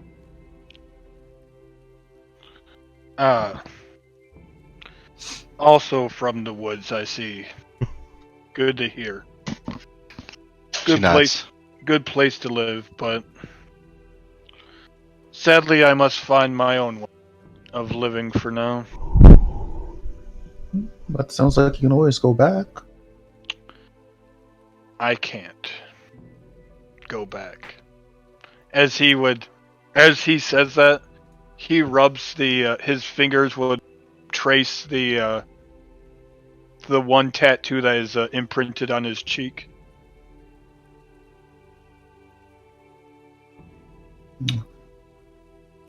I just nod. I don't really know what that tattoo is. It's just okay. Oh, neither of you guys would. It's something from my tribe itself. That's what I just said. Okay. I don't feel like talking about it. So I'll talk about anything else you want, but I am not talking about my home Okay. or what used to be my home. We're together now, so life Yes. seems to make things better, doesn't it? I think we did. I think everything turned out, at least, if not for the best, at least better than it could have been. It is what it is.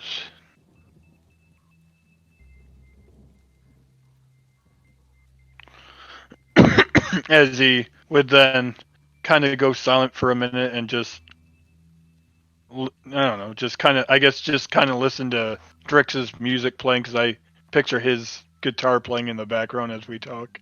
Yeah. I don't have guitar music to play for you, but yeah. Yes.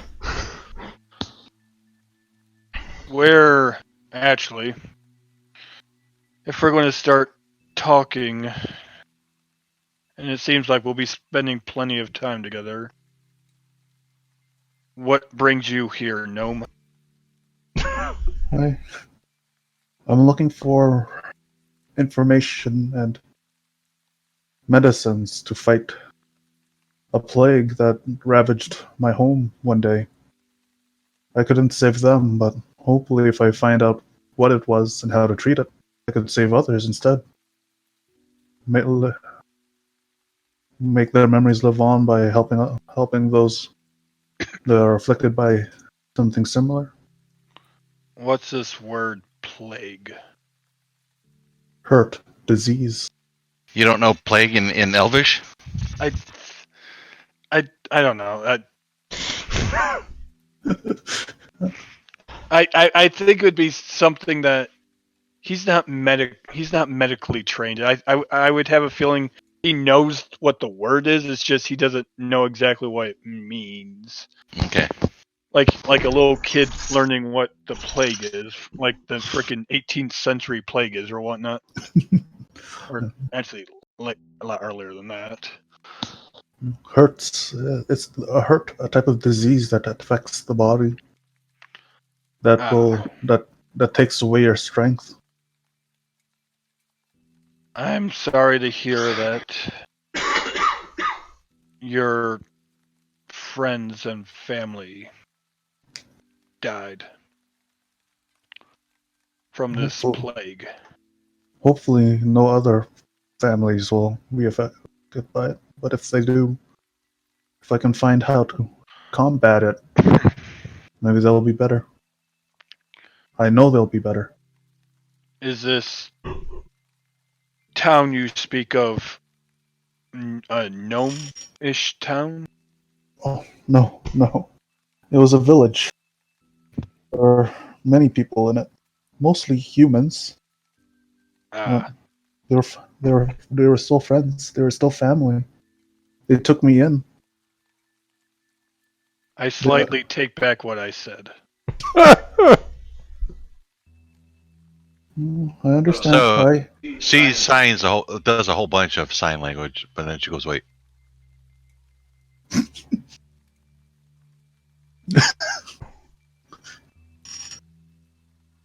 It's all right.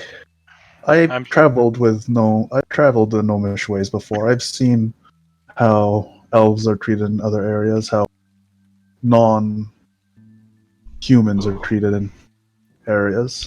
I can understand. But this village, they were my family and friends. I can never say anything wrong about them. I understand. I'm sorry that you yourself felt sad and that it gave you a hard time, but I have a hard time feeling sad for humans dying. Is all.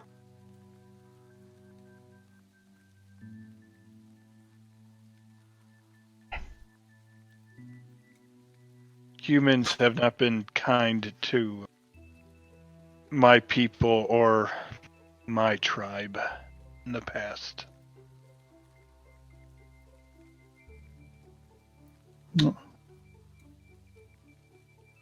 Miss Nithyarn, is it the same for you as well? She shakes her head no. Hmm. I wish you two could have met earlier. Maybe your view of others wouldn't have been tainted so much.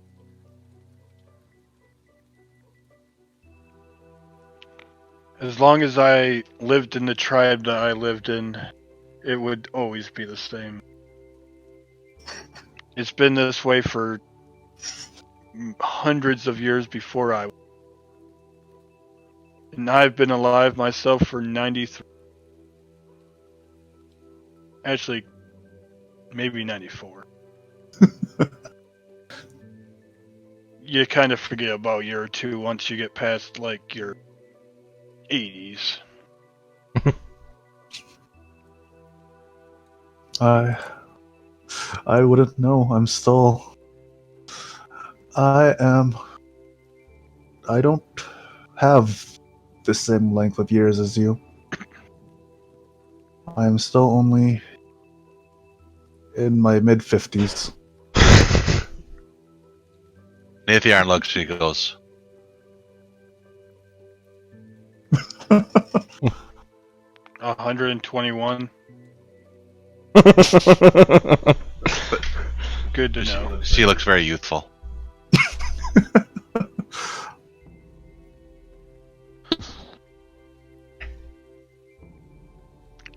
Well, good talk. As he would then take that, as he would be done talking for this, as he has said enough words for him to speak for the day, and then probably go to bed if it was nighttime. Mm-hmm. Yeah, I imagine these conversations happen like in evenings and rests. Yeah. As his kind of ritual though before he goes to bed is, if anyone watches him ever, is he takes out a necklace that he has hidden under his armor and shirt. It's, like I said, it's made of wood and feathers and fur. He kind of looks at it, gives it a kiss, and then goes to bed.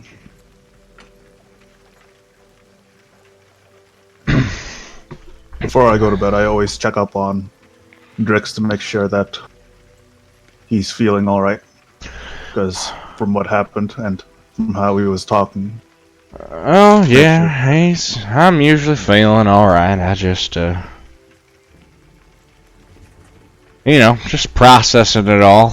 Trying to wrap my head around what happened.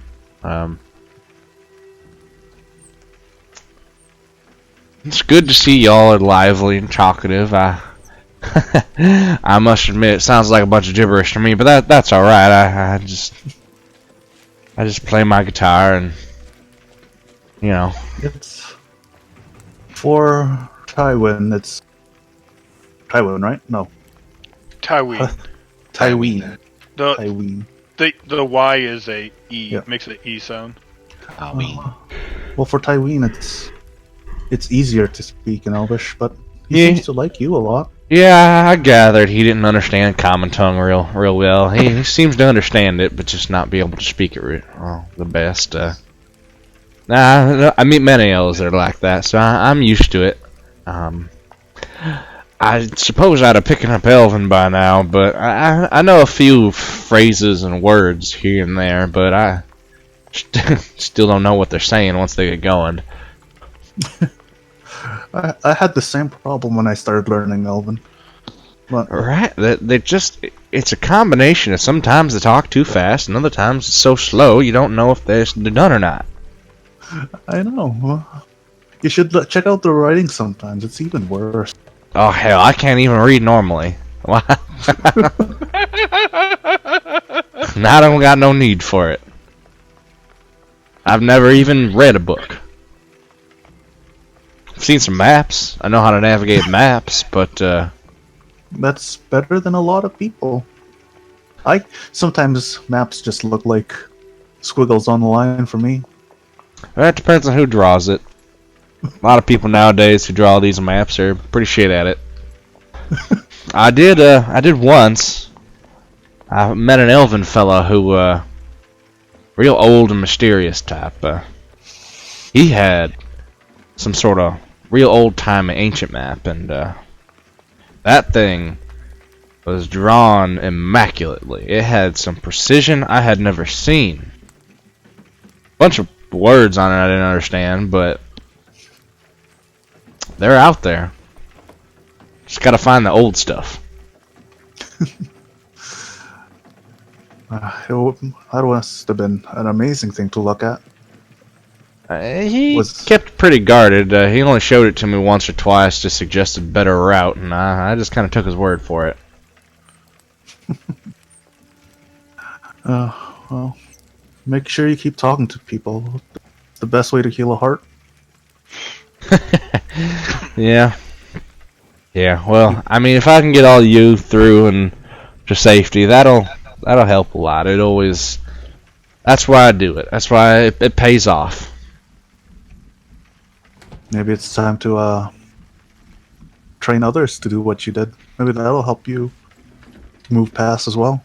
Help make more people willing to go and grab and help elves in situations. That's not a bad idea, Mr. Doctor. I'll have to think about that some. Maybe my mentors were always happier when they taught me, so they know that what they knew could help others as well, past them. That makes a lot of sense. Yep.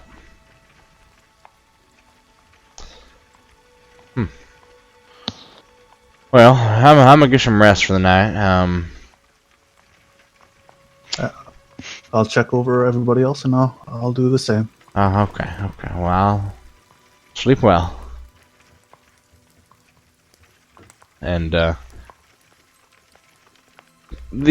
next couple of days go by pretty uneventfully. There's one day where a bit of a rain cloud comes through and a drizzle showers you guys for a bit. It does make your rounds and tending for the wounded a little bit more difficult, considering people are a little bit damp. But at the same time, it isn't a bad thing all that much. And about 4 or 5 days after you guys have left the collapsed cliffside behind you, Nithyrn, having made it a habit of just kind of keeping a watchful eye along your travels, this afternoon you spot what looks to be some sort of figure or person that looks like they're sitting up at the very edge of a cliff. There's the road itself is going along kind of one of the upper parts of this mountain ridge at this point.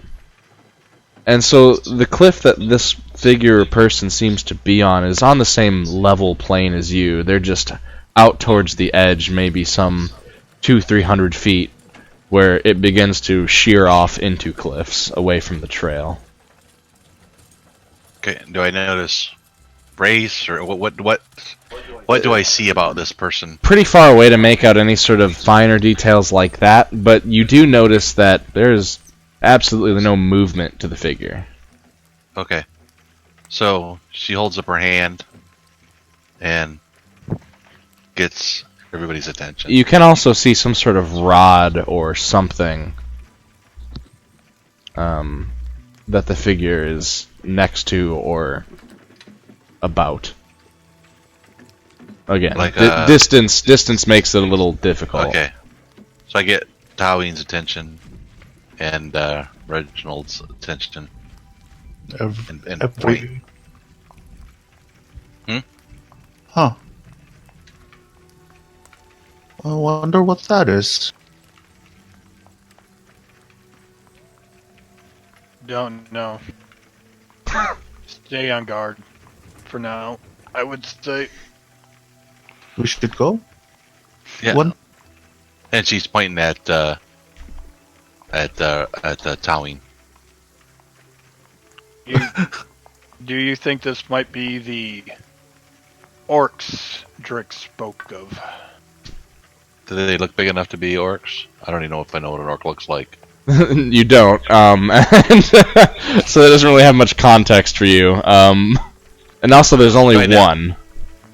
Do I know how tall this thing is? If I could like gauge the height. It looks it looks like some sort of person or figure, but it looks like they're possibly on their knees.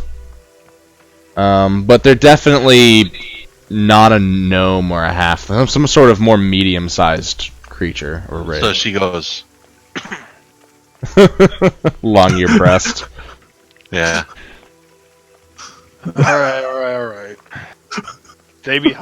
Stay behind me, you two. As he would then start to walk towards whoever this is and has his shield up and his spear ready. I follow to make sure no one gets hurt. Drix has pulled the caravan to a stop, and he's actually kind of keeping a 20-foot distance behind you guys out of curiosity, it seems. But he hasn't said anything. And as you guys approach closer, go ahead and make perception checks at this point. As you come into view of more potential details. Yeah, actually rolled a decent perception this time. Yeah.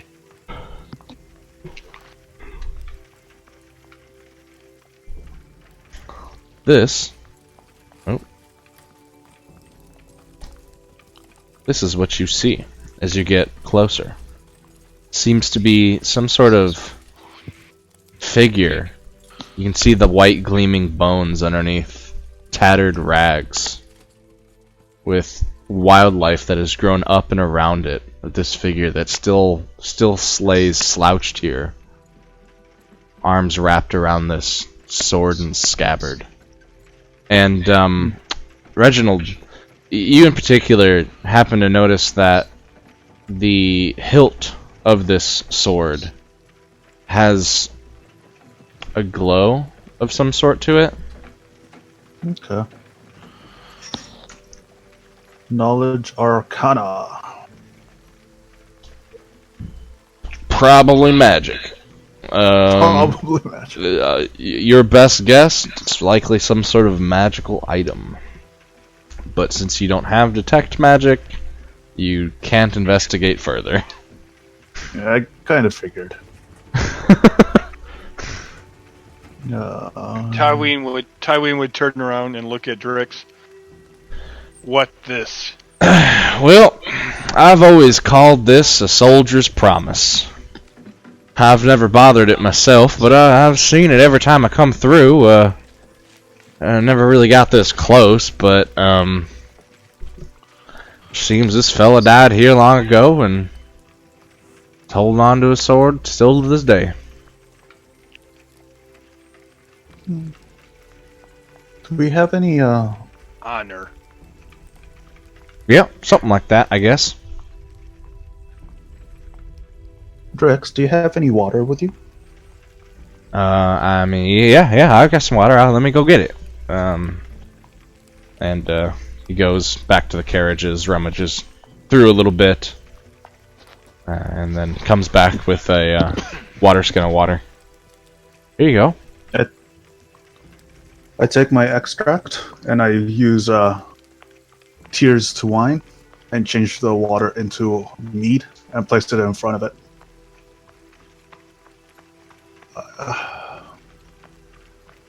If there's this weapon seems to be magical in nature. I think if the soldier was protecting somebody, I think he wouldn't mind if we took it to protect the people in the carriage right now. If anyone knows how to use a sword.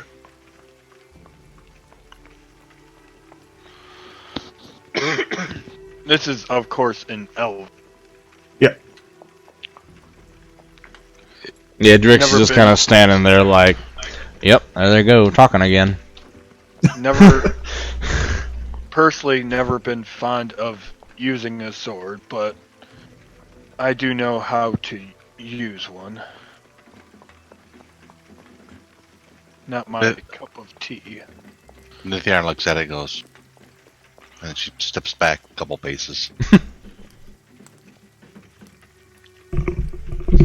Not personally, though, not a fan of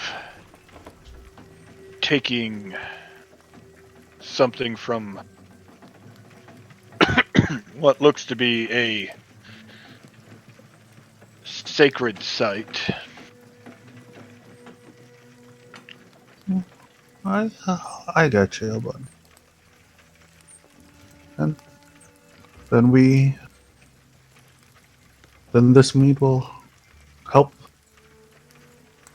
Then this mead will mark our visit here. Then, and I pour the mead onto the ground in front of it, and thank you, Drix, Of and course. give the skin back. Oh, well, alright. Nope. That was strange, but okay, cool, thank you. What do you guys want to do? I am fine personally just leaving this alone. But if you feel like we should take this sword for some reason, I also not against it. I just think that a sword is meant to protect people, and if this being was a protector, I believe he wouldn't mind us using the sword. But if none of us can proficiently use it, best to leave it. Alright, so Navarre. Yes. At any point would I have heard the half elf Wisrone, whatever his name is? Wisrun. Would I have heard Wisrune speak Elvish at any point? I mean, you guys haven't really particularly had a conversation with him.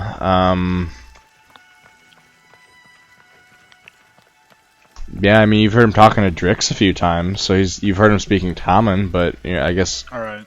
you're unsure. I would look at Wisrone and be like, you sword fight? He kind of comes over and closes the gap, I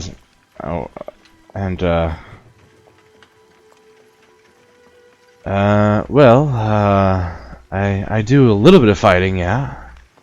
I know how to handle myself, at least.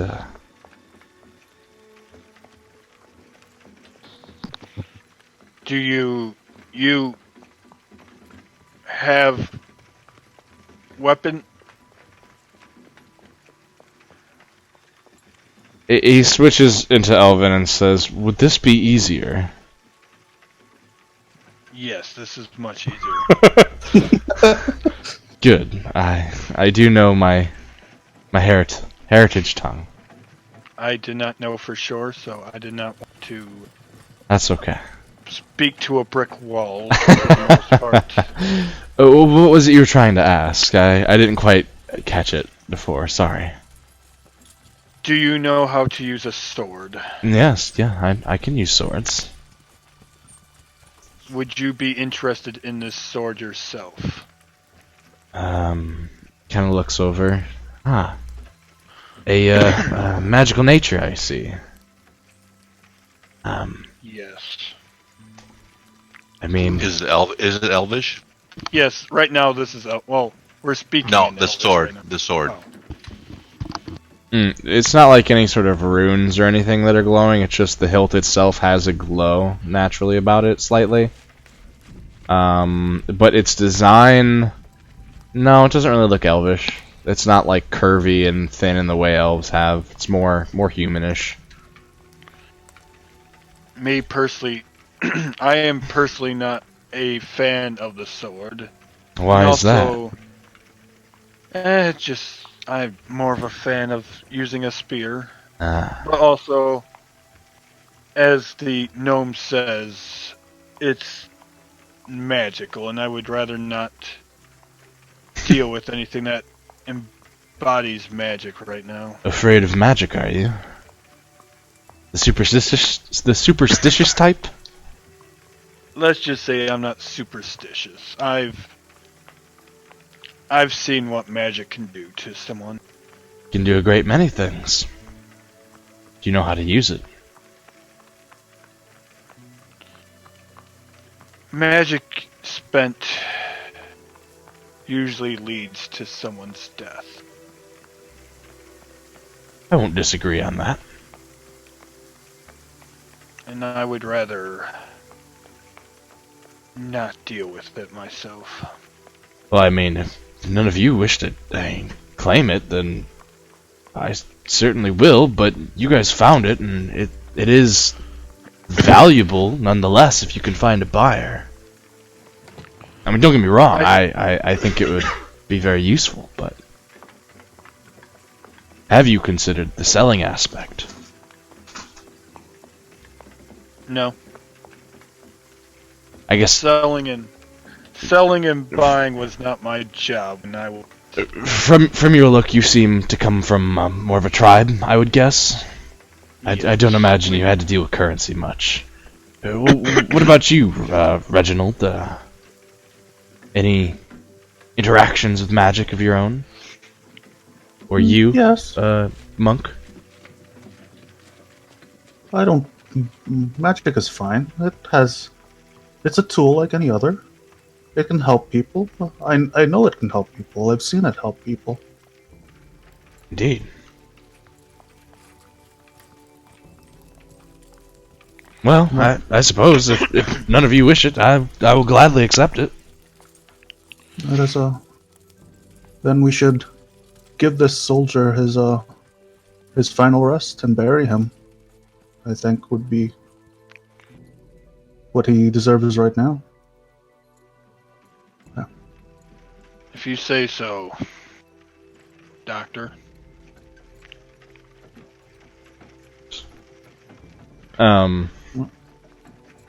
So, Wizrun goes and he reaches for the sword, and as he makes contact with it,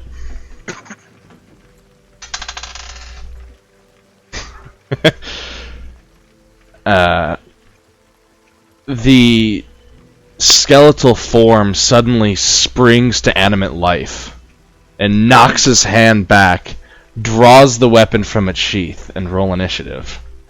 I knew this was going to happen. This is why I didn't want to.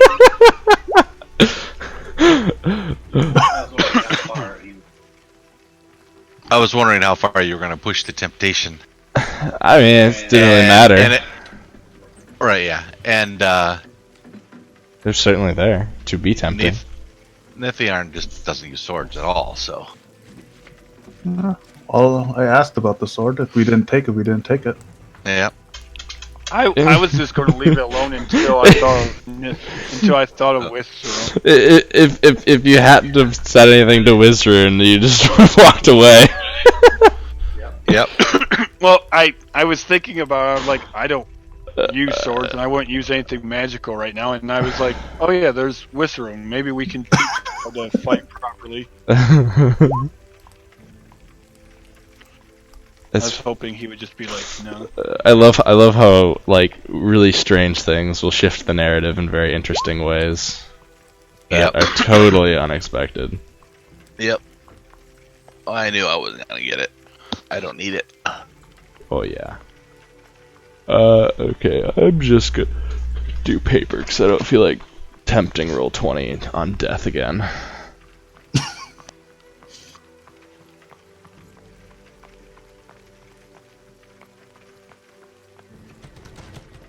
Also, you can probably change your character sheet name off of your question mark.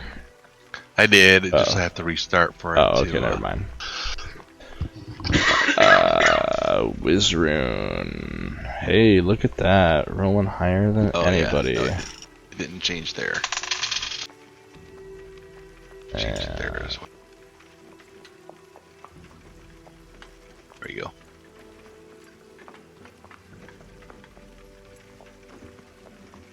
Oops. Not that. This. Okay. Alright. Wizrune goes first. And runs away. And he seems rather caught off guard by this, actually. He 5 foot steps back, and almost out of reaction, a few words slip from his mouth. And suddenly his hand begins to glow orange, red hot white as it changes up. And he outstretches it and this cone of flame blasts out in front of him.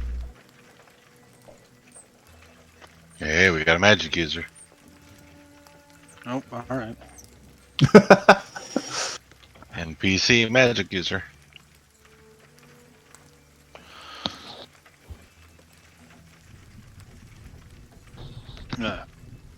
Taween. How far is he from me? Like 10 feet or so. I imagine there was at least a space between. Alright. You could 5 foot step up if need be. Yeah. Well. Also, just to again set the stage here now that we moved into combat. The skeleton has his square more or less. There's 3 squares toward you guys in front of him, and all of the other ones behind him are cliff edge. Okay. So there's not much mobility around it. Gotcha. Tyween would just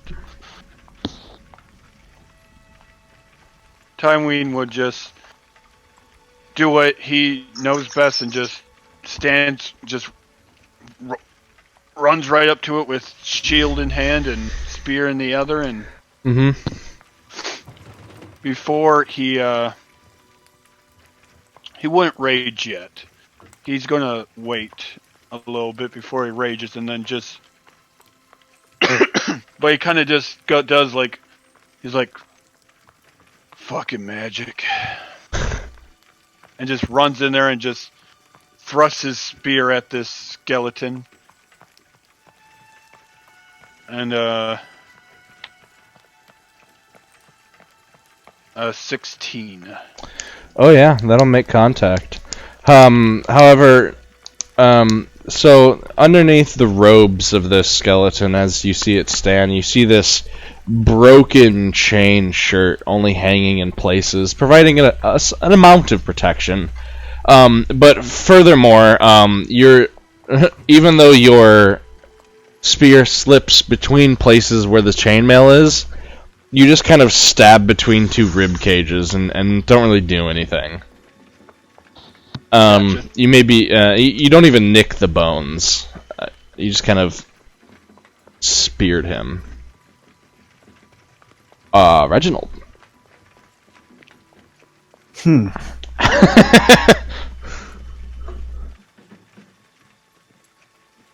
He isn't. My friend Tyween is in a very bad place.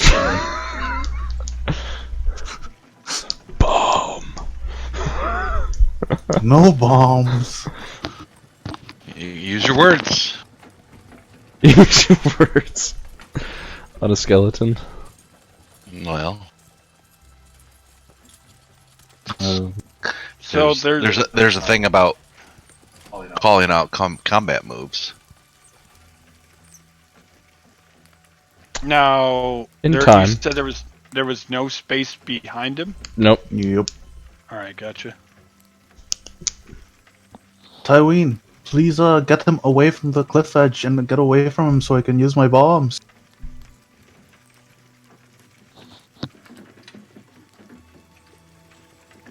And I drink a potion of True Strike.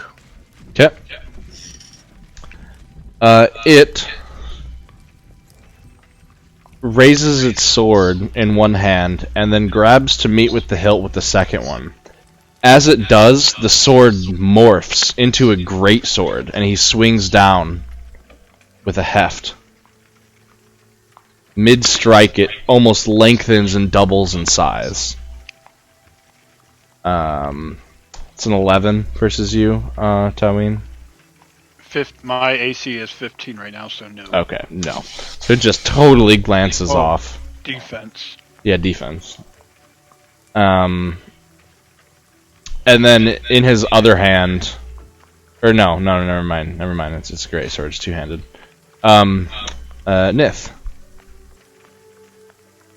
Okay. So again, spin into combat. I take kind of a defensive pose. How far away? I step back, so I'm Probably like 15, 20 feet or so.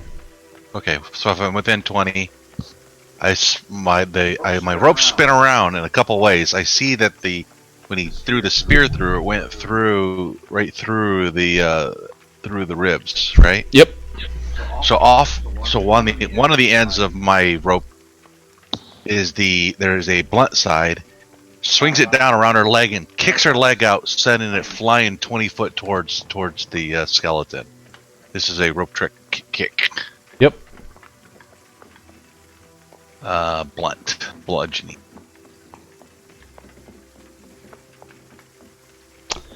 But I'm fighting defensively, so it's only a 12. It's actually an 8 because you're attacking into melee.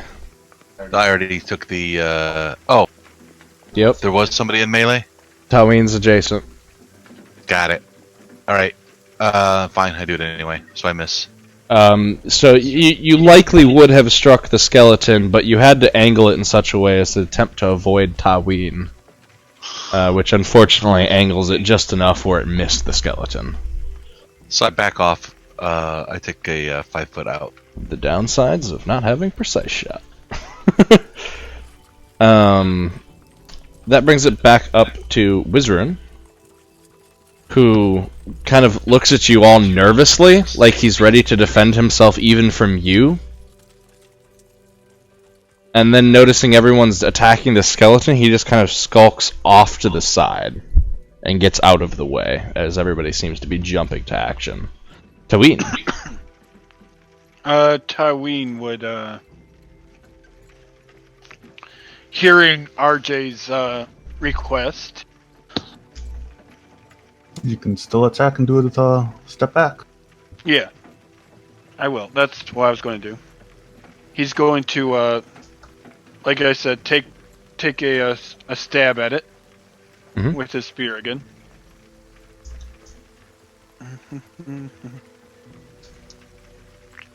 Still not under rage. Where are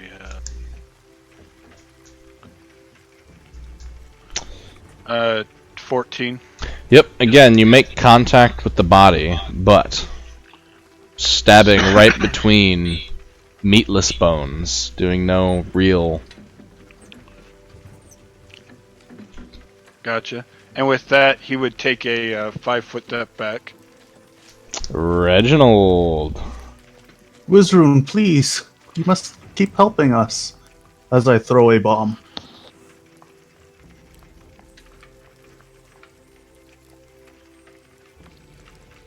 With the True Strike on. Yep. Wow, you hit. 36. You sure? I think that might be a miss.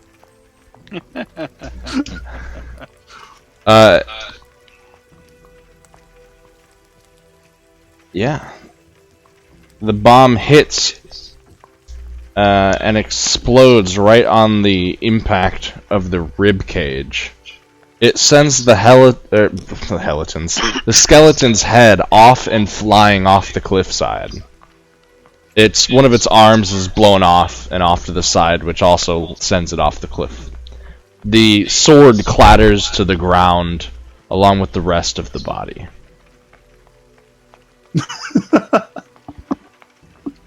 That's it?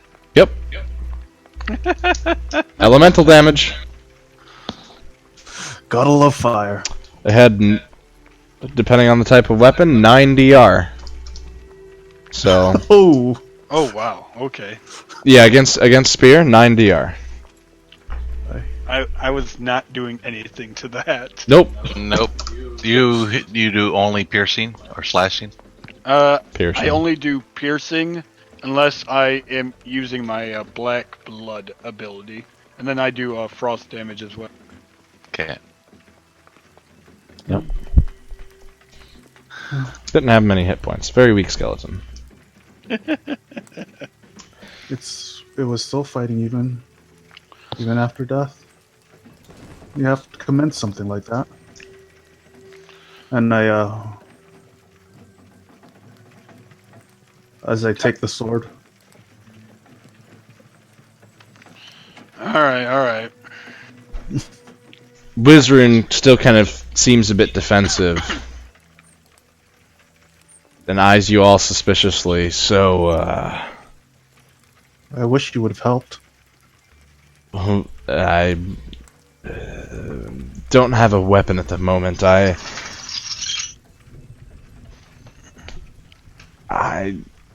am... I saw your weapon. Well,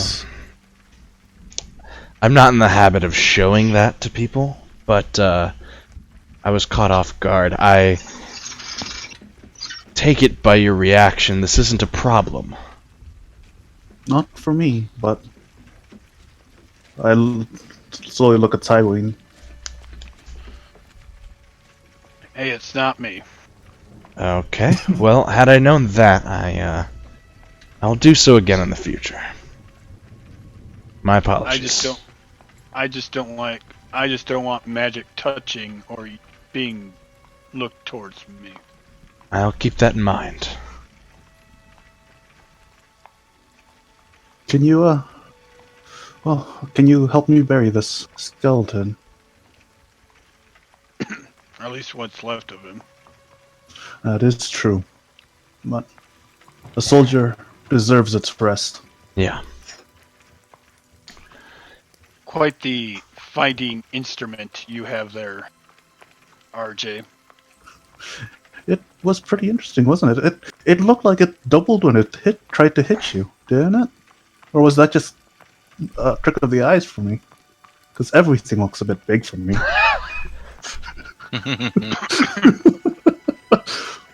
Yes. I was more talking about your bombs than the sword. Oh.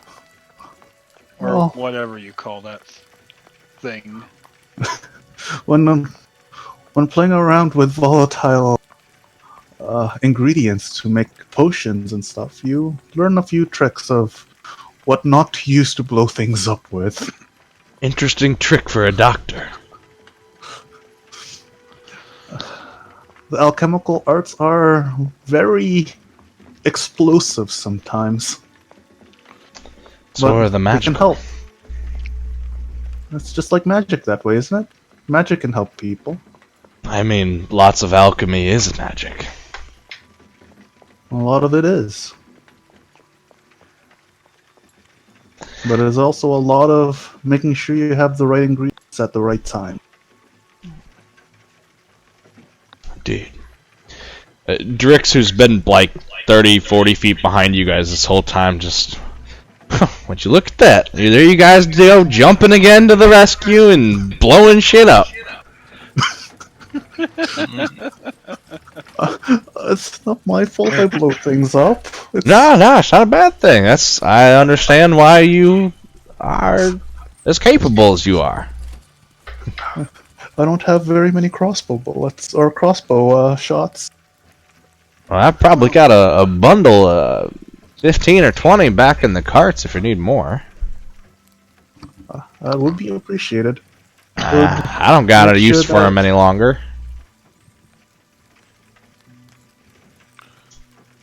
Well, let's go ahead.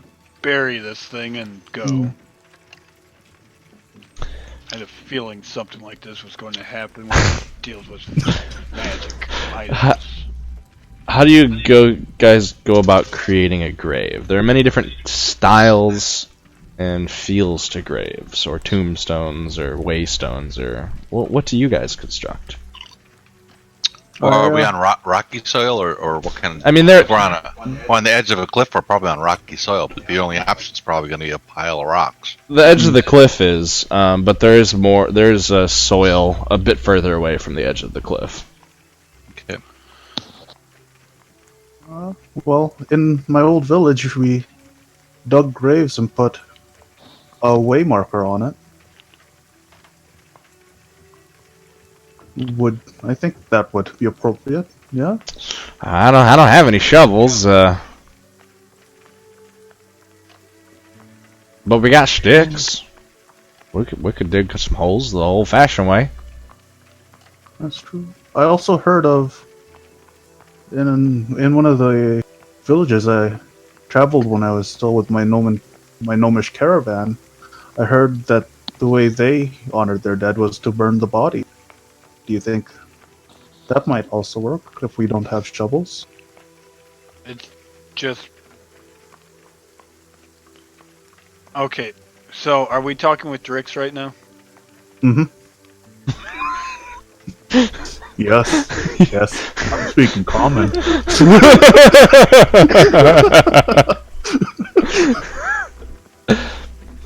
Bone not burn well. That is true. Throw cliff. Is that how you buried that? You give it back to the earth that way? Easiest way.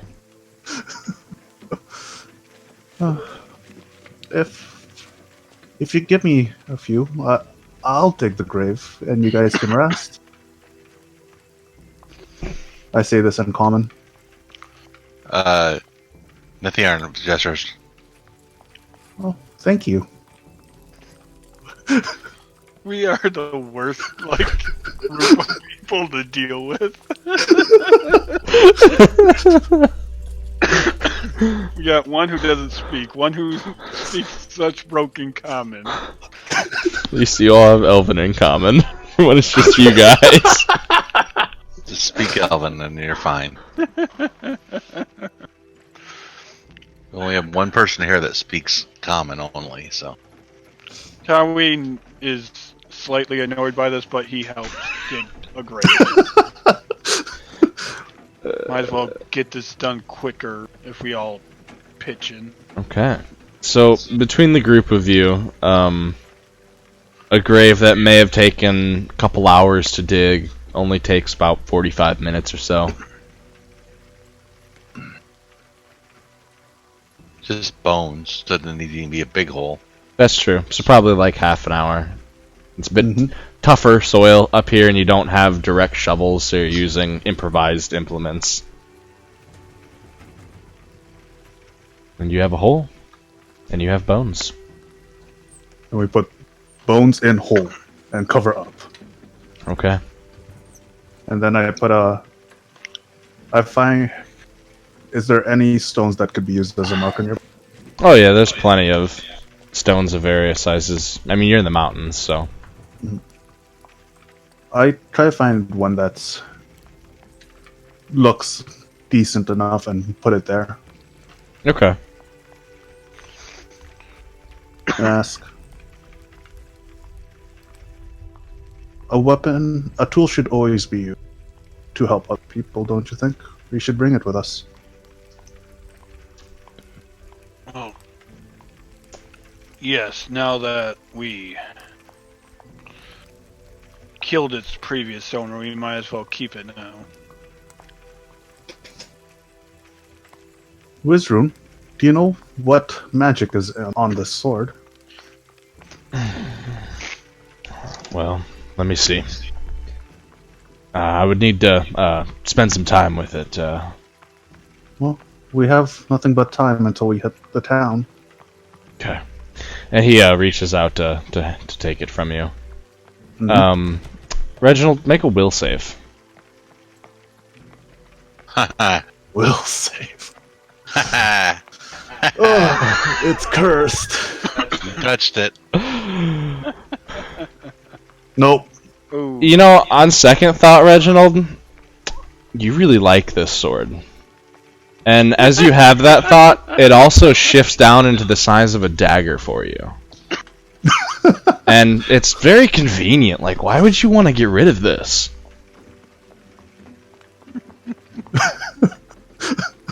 Monster.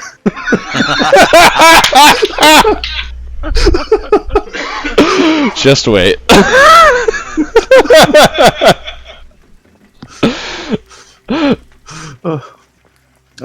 Actually, this sword might. Could you be able to look at it without taking it? It seems like I might be able to make use of it easily. I mean, if it shifts like that, then yeah, I can see why. Yeah, just give me a minute and hold it still.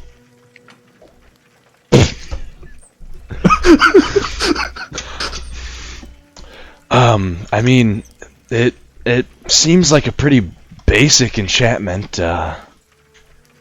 It's pretty simple enchantment of just a little bit of extra sharpness and guidance in the heft and weight of it should help you strike a bit better.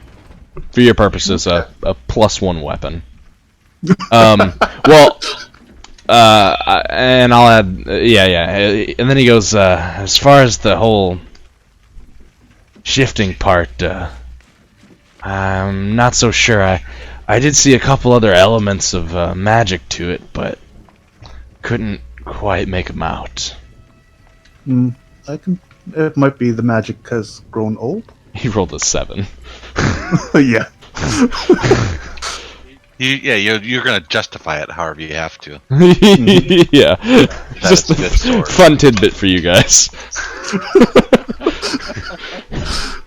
Well, I'm cursed.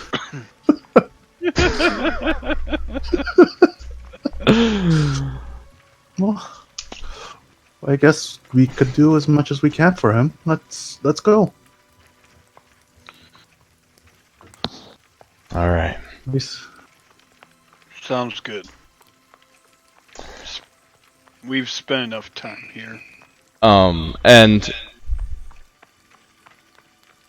as you guys gather and make it back to the caravan and begin to make your way south again, I like the idea of throwing in like visual scenes that the players, the PCs don't necessarily see, but fun Easter eggs for you guys that aren't like story revealing things, but fun things. Good. Yeah, that's good. So as you guys leave this area and make your way down back towards the south, after an hour's time, a skeletal hand shoots up out of the grave, and it clambers back and regenerates its unlife and takes its position again on the cliff edge. But no longer with the sword. Or a head, actually, because that fell off the cliff. Head or arm. Head and Yeah, arm. yeah. What's left of it takes its place back on the cliff. That's pretty cool.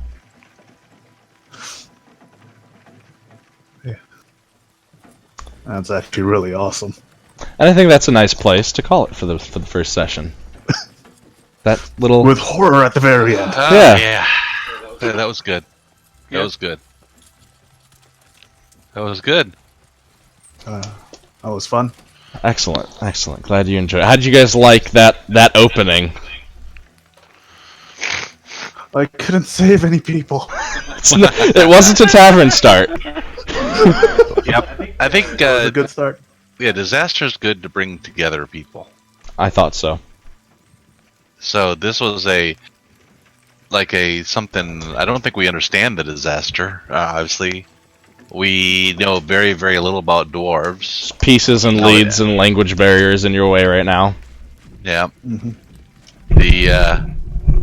I think we learned a bit about each other, which was good. So our characters at least have an idea of who we are, what we're about. Language barrier thing's gonna get a little tough. Oh yeah, we've made one person that can't talk, and one person That only wants to talk Elven. that should smooth as time goes, I imagine. Yeah, it will. Oh yeah, I plan on, if anyone really tries to teach Tywin how to speak Common, he'll slowly get a lot better at it. And as you find yourself in society more, provided that's where your guys take the story, you know, it'll be something you're exposed to more and more as well, because you're now out of your very sequestered and closed community. Yeah. I'll throw some things in more. I got some more ideas on how to help some of the communication from my character's point of view. It wasn't really time to do it in the first session. Oh yeah, that's fun. And But I talk. but you figured it out. At least the dream sequence thing is fun. Yeah, that was cool. Yeah, we're gonna have to drawing board that a little more. I think I want that to be something you can do more often than we currently have it set up to be. Okay. You whatever you want. It was fun. It was an ability for me to actually communicate to you. Now you know that she's deaf and mute, so it's not.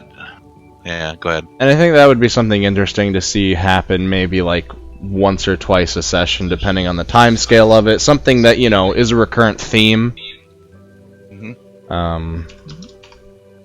Yeah. We need to get one level fast so I can start healing people. Did you explain? Yeah, you explained the feeling afterwards, right? The refreshed. Yep. Yeah. On the note of trying to gain a level, each of you get 730 experience. So you actually went through quite a lot. Two physical encounters and a handful of hazards and pseudo traps. That skeleton. So one thing I like the idea of doing as well is, like, once our session has actually ended and closed, going through and, you know, having our a little brief chat, you know, outside of character about how it went or any interesting notes or moments. And from my point of view, I want to share things with you guys, I think, that, again, aren't story direct. It's not going to reveal anything to you, but, like, oh, this happened, so this was a weird coincidence that I didn't expect, or, you know, to share with you, maybe something that I thought was going to happen or could have happened that didn't because of how things that, like, don't matter anymore now that it's done. I don't know, how do you guys feel about knowing those sorts of things? Sure. If there are things that you don't think you can share within the story, then I like it. If you think there's something that you can share that's story bound, then I like it within the confines of the story. Right, like for example, those hawks. There was actually two of them. One was kind of skulking about, and if any of you would have gotten physically injured while at that site from something, it would have swooped in and attacked because they're bloodhawks. Ah. Oh, I gotcha. But yeah, that's interesting. None of you got injured, which was surprising, actually. So that never came up. That's kind of cool. Yeah, it is. Makes me wonder why they weren't attacking me, though, considering that I was helping somebody who probably was bloody. You weren't anywhere near them, really. The people who were already there had been wounded for some time. That's why some of them were dead, because the Hawks had gotten to them. So it was really more so about the fresh blood. Okay. Gotcha. One thing I was surprised, though, as a doctor, that you're not into getting that coin. Because you need that coin to make heal potions. I was kind of surprised you didn't go that way. Because my doctor tries to... Most of his stuff was more for... He gets donations to help people. So he's never really cared much for getting the money for potion, because he just wants to help people that way. Cool. To clarify, too, on that satchel, since you brought that up and reminded me, I imagine at some point you went through it and, like, logged it, or no? I have the satchel. I have it in a notepad, actually. Okay, but if you would have gone through and, like, taken inventory of its contents, let me know, and I'll tell you that. If not, then that's fine. We can bring it up later in the story. Right now, I wouldn't have been focusing so much on the satchel because I was making sure everyone was. Yeah, you had a hospital worth of people to deal with. Which is really funny, because I've had a lot of this planned before I knew what your characters were going to be, so it was great to see that, because you're a doctor, like, the absolute fucking turmoil you've had to gone through because of this situation. Hey, I think I did my doctor pretty well, though. Oh, absolutely. I loved it. I think you all, role-played incredibly well, and you all have very unique characters. I'm just... Yeah, with our talk last night, one of what your place, what you think the world is with elves, I was kind of like, you know what, my person's just not going to like humans that much. That's a very, very good assumption. Say that again? Say that again, I got distracted. Oh, I'm just saying Tawin doesn't like humans that much just because of the way... Oh yeah, you made that. You made that clear. Yeah.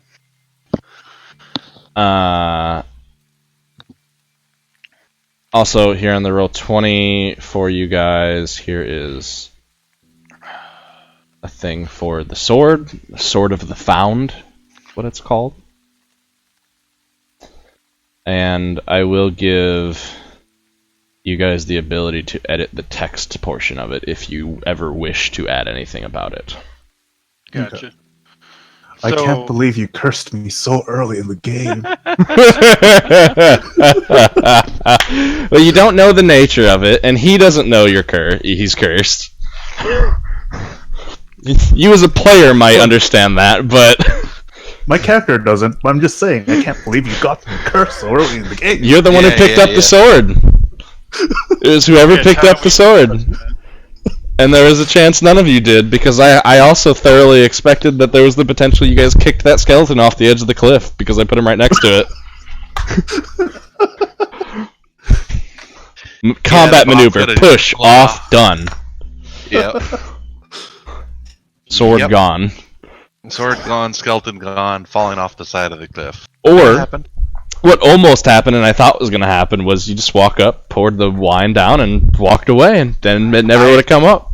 I honestly thought we were going to do that. I thought we were gone until you bring up, what about you? What do you think? What do you think, Wizard? And that only went that way because of the character Wizard is. Like, he had his opinion of it. He was like, oh. He's a magic user. That was also another thing I was not expecting to be revealed so quickly. But due to circumstances, that kind of came out, which is fine. But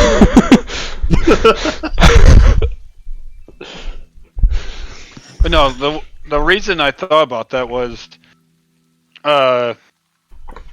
Tawin has always been one to... Everyone needs to have their place in the group, and he's kind of like Okay, so this half elf, half human is okay now, physically. Might as well get him working now. So I was like, give him a weapon so he can fight. Yep, makes sense.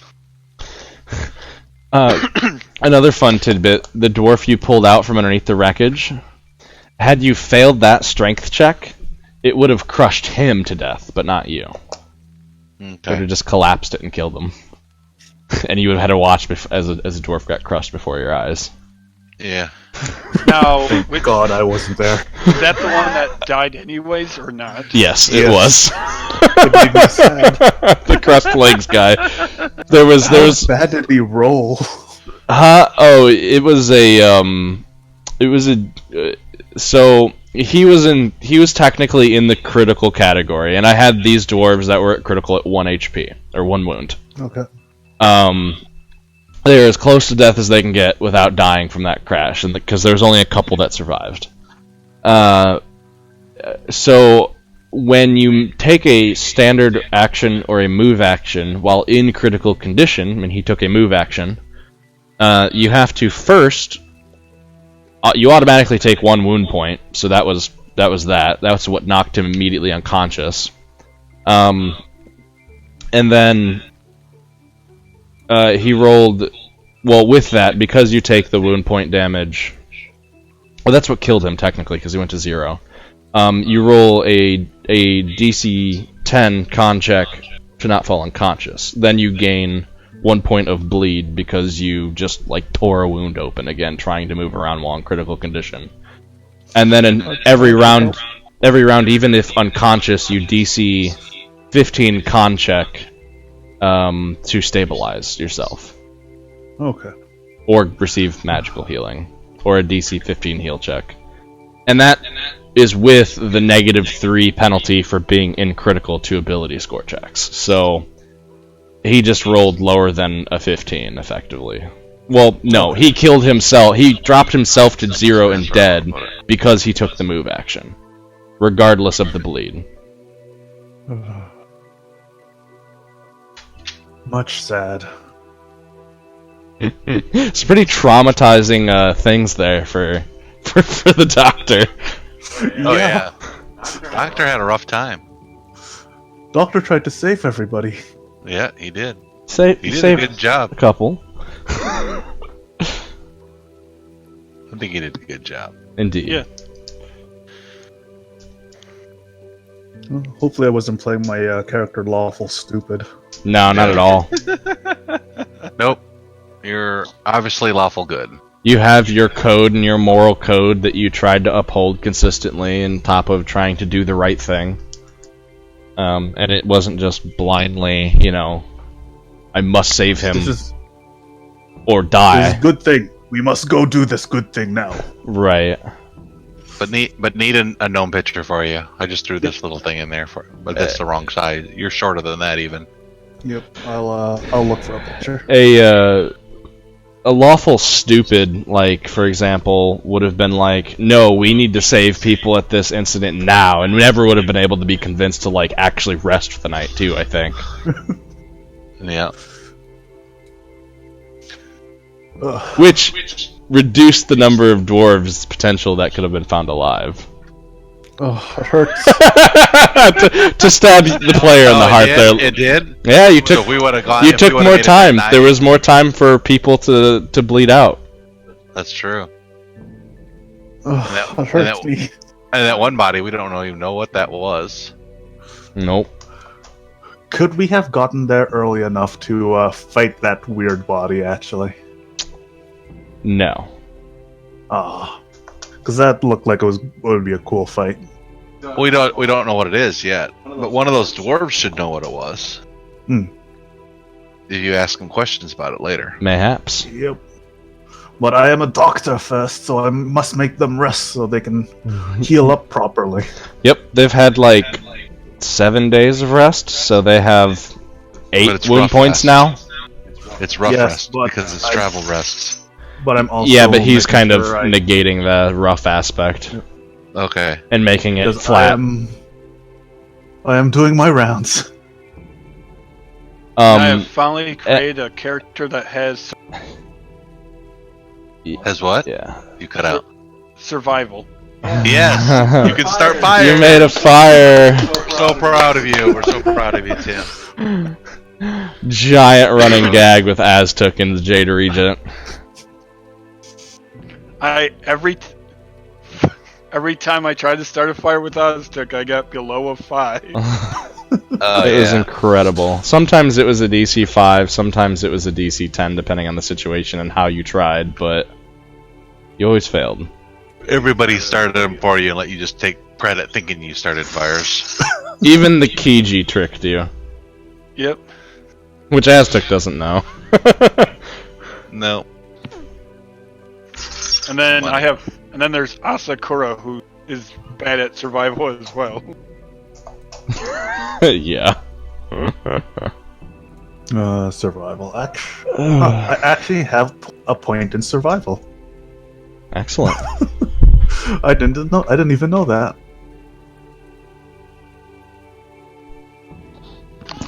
Yeah, I'm decent at survival, but I haven't put a point in it yet. But as soon as I do, it will get pretty good. I have Level a 2. point in it. Need to be level 2 so I can heal everybody in battle. Yep. Level 2, and Next session, almost certainly. I want to try to convince somebody to learn sign language. I'm very excited for next session because I already know likely where it's headed. And am I going to be cursed more? It should be a fun time. Yeah, I mean, a second curse. welcome to the world of Endriel, where I'm gonna throw horrifying shit at you guys and terrorize you. This should not be easy. I was very much so trying to drill the idea of the grittiness of the setting into you guys with this setting. People are dying left and right. People are getting splattered. People are fucking wounded for life with broken bones and broken backs. There's cursed shit all over. Magic is bad. There's racism galore. Yep. Those are Humans. all of the key points that I wanted to drill home in the first setting, and I think it went well. You did. We just gotta work out the technical gift. Go ahead, I'm sorry. Oh, yeah. But in your setting, there is one gnome who's optimistic and hopeful. That's true. That's true. You are the light that will carry everyone forward. Yeah. We just gotta work out the technical difficulties, including the Jace aggro. That's your deal. That's your problem. No, I know, but it was difficult for you. Yeah, it was. And then once, I mean, if Danny were around, that would be a little bit different too, I think. Yeah. Or easier in some respects. Also, I don't know. I'm still leaning on whether or not I need to move my setup for sessions, because then I can be a lot more louder and animated without fear of him having to constantly have to mute his mic. Depends. If you guys find that, as you can see, we are in the same room. I see it. No, but if you can find the Goldilocks zone for your mic thresholds sensitivity. Well, the problem is with some characters I'll talk soft, and other characters I'll get really loud for. So that kind of breaks threshold issues. Yeah. I Yep. get you. Yep. Well, it was good. It was a good first session, and you got it all recorded, right? So we'll be. Yeah. I'm still streaming this wrap up stuff in case we want to include this in the end as whatever. I'll probably end it in a couple minutes, but our little post. I like the idea of having the pre-talk, the game itself, probably a break in between to refresh ourselves, since we do plan on having longer weekly sessions, and then the post game chat. Yep, I agree. And we can talk about, was there anything that people didn't like, anything they really wished would have or could have happened, any, constructive criticism one way or the other between players and TM, Well, we're gonna have to figure out who's gonna loot, because we can't not pick up anything ever. We are the worst adventurers ever. I can tell you right now, Nithiarn is not going to be looting. That is very true.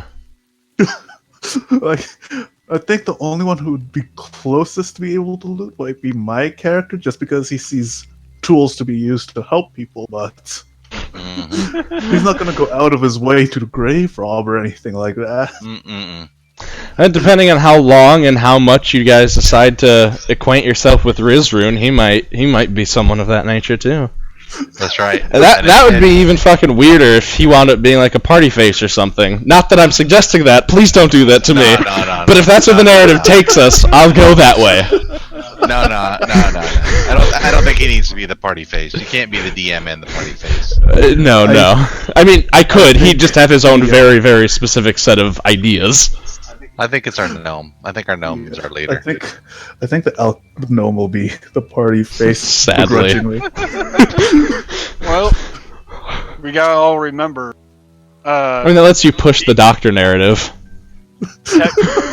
Technically, Veeks was our leader. That was by vote, and it never actually turned out that way. Nope. In practice. It was kind of a hodgepodge of somebody stepped up at any given point. But he was always put into the front. He didn't step into the front. He was because everybody else took 10 steps back. Exactly.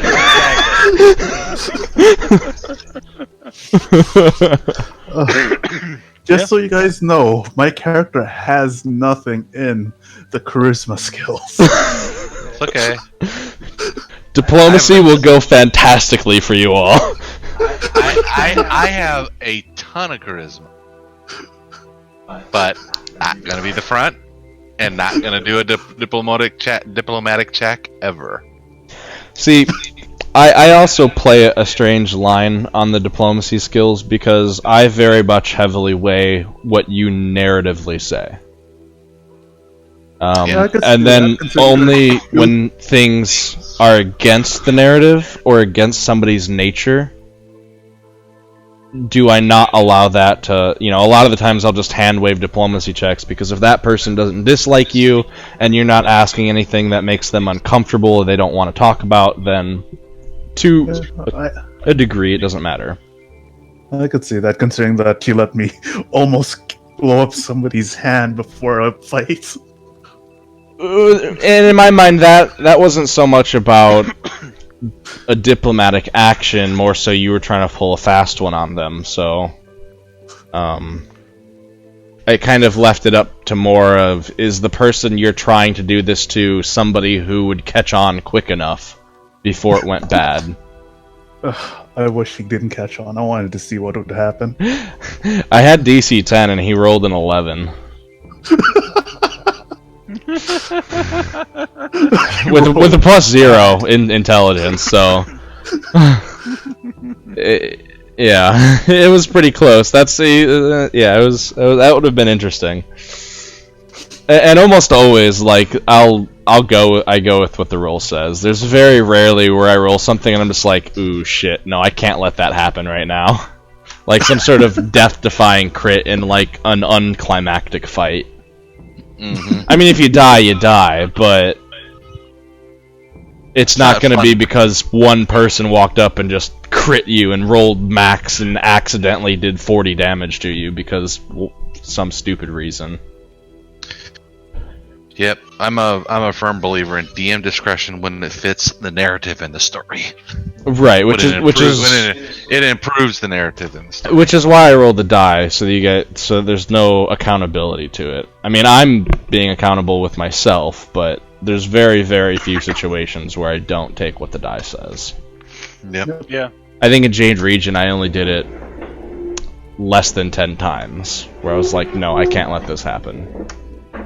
Except for when that one samurai one-shot Aztec, because that was fucking hilarious. It was. Critical hit, 70-something damage, Aztec dead. That broke poor little Aztec. It bruised his ego and set such an interesting narrative. Yeah. It was a long time before he got over that, and I don't know if he ever really has. I think he's still holding that grudge. He's actually hunting down samurai, one at a time. He's leaving Menkai because of it. That's it. I don't want to be here anymore. He was a bad samurai.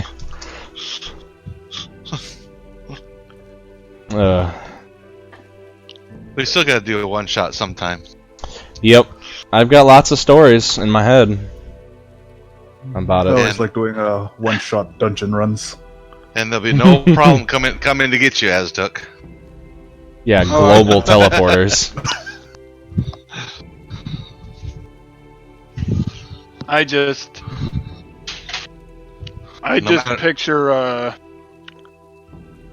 picture all of us being like completely different from what we were. Oh, guaranteed. The first one shot I'll do is gonna pick up a year after the close of Jade Regent. So whatever's happened within a year. But before we continue to divulge away from tonight's game any further, for anybody watching the VOD or stream, or if this is on YouTube or listening to the podcast, thank you for listening, especially to this very end point if you're hearing this now. And we plan on doing weekly Friday evening sessions at these longer lengths, given all circumstances line up. Hopefully we don't continue to have as many technical difficulties, as we will work on that. And until next time, stay safe. Bye-bye. See ya.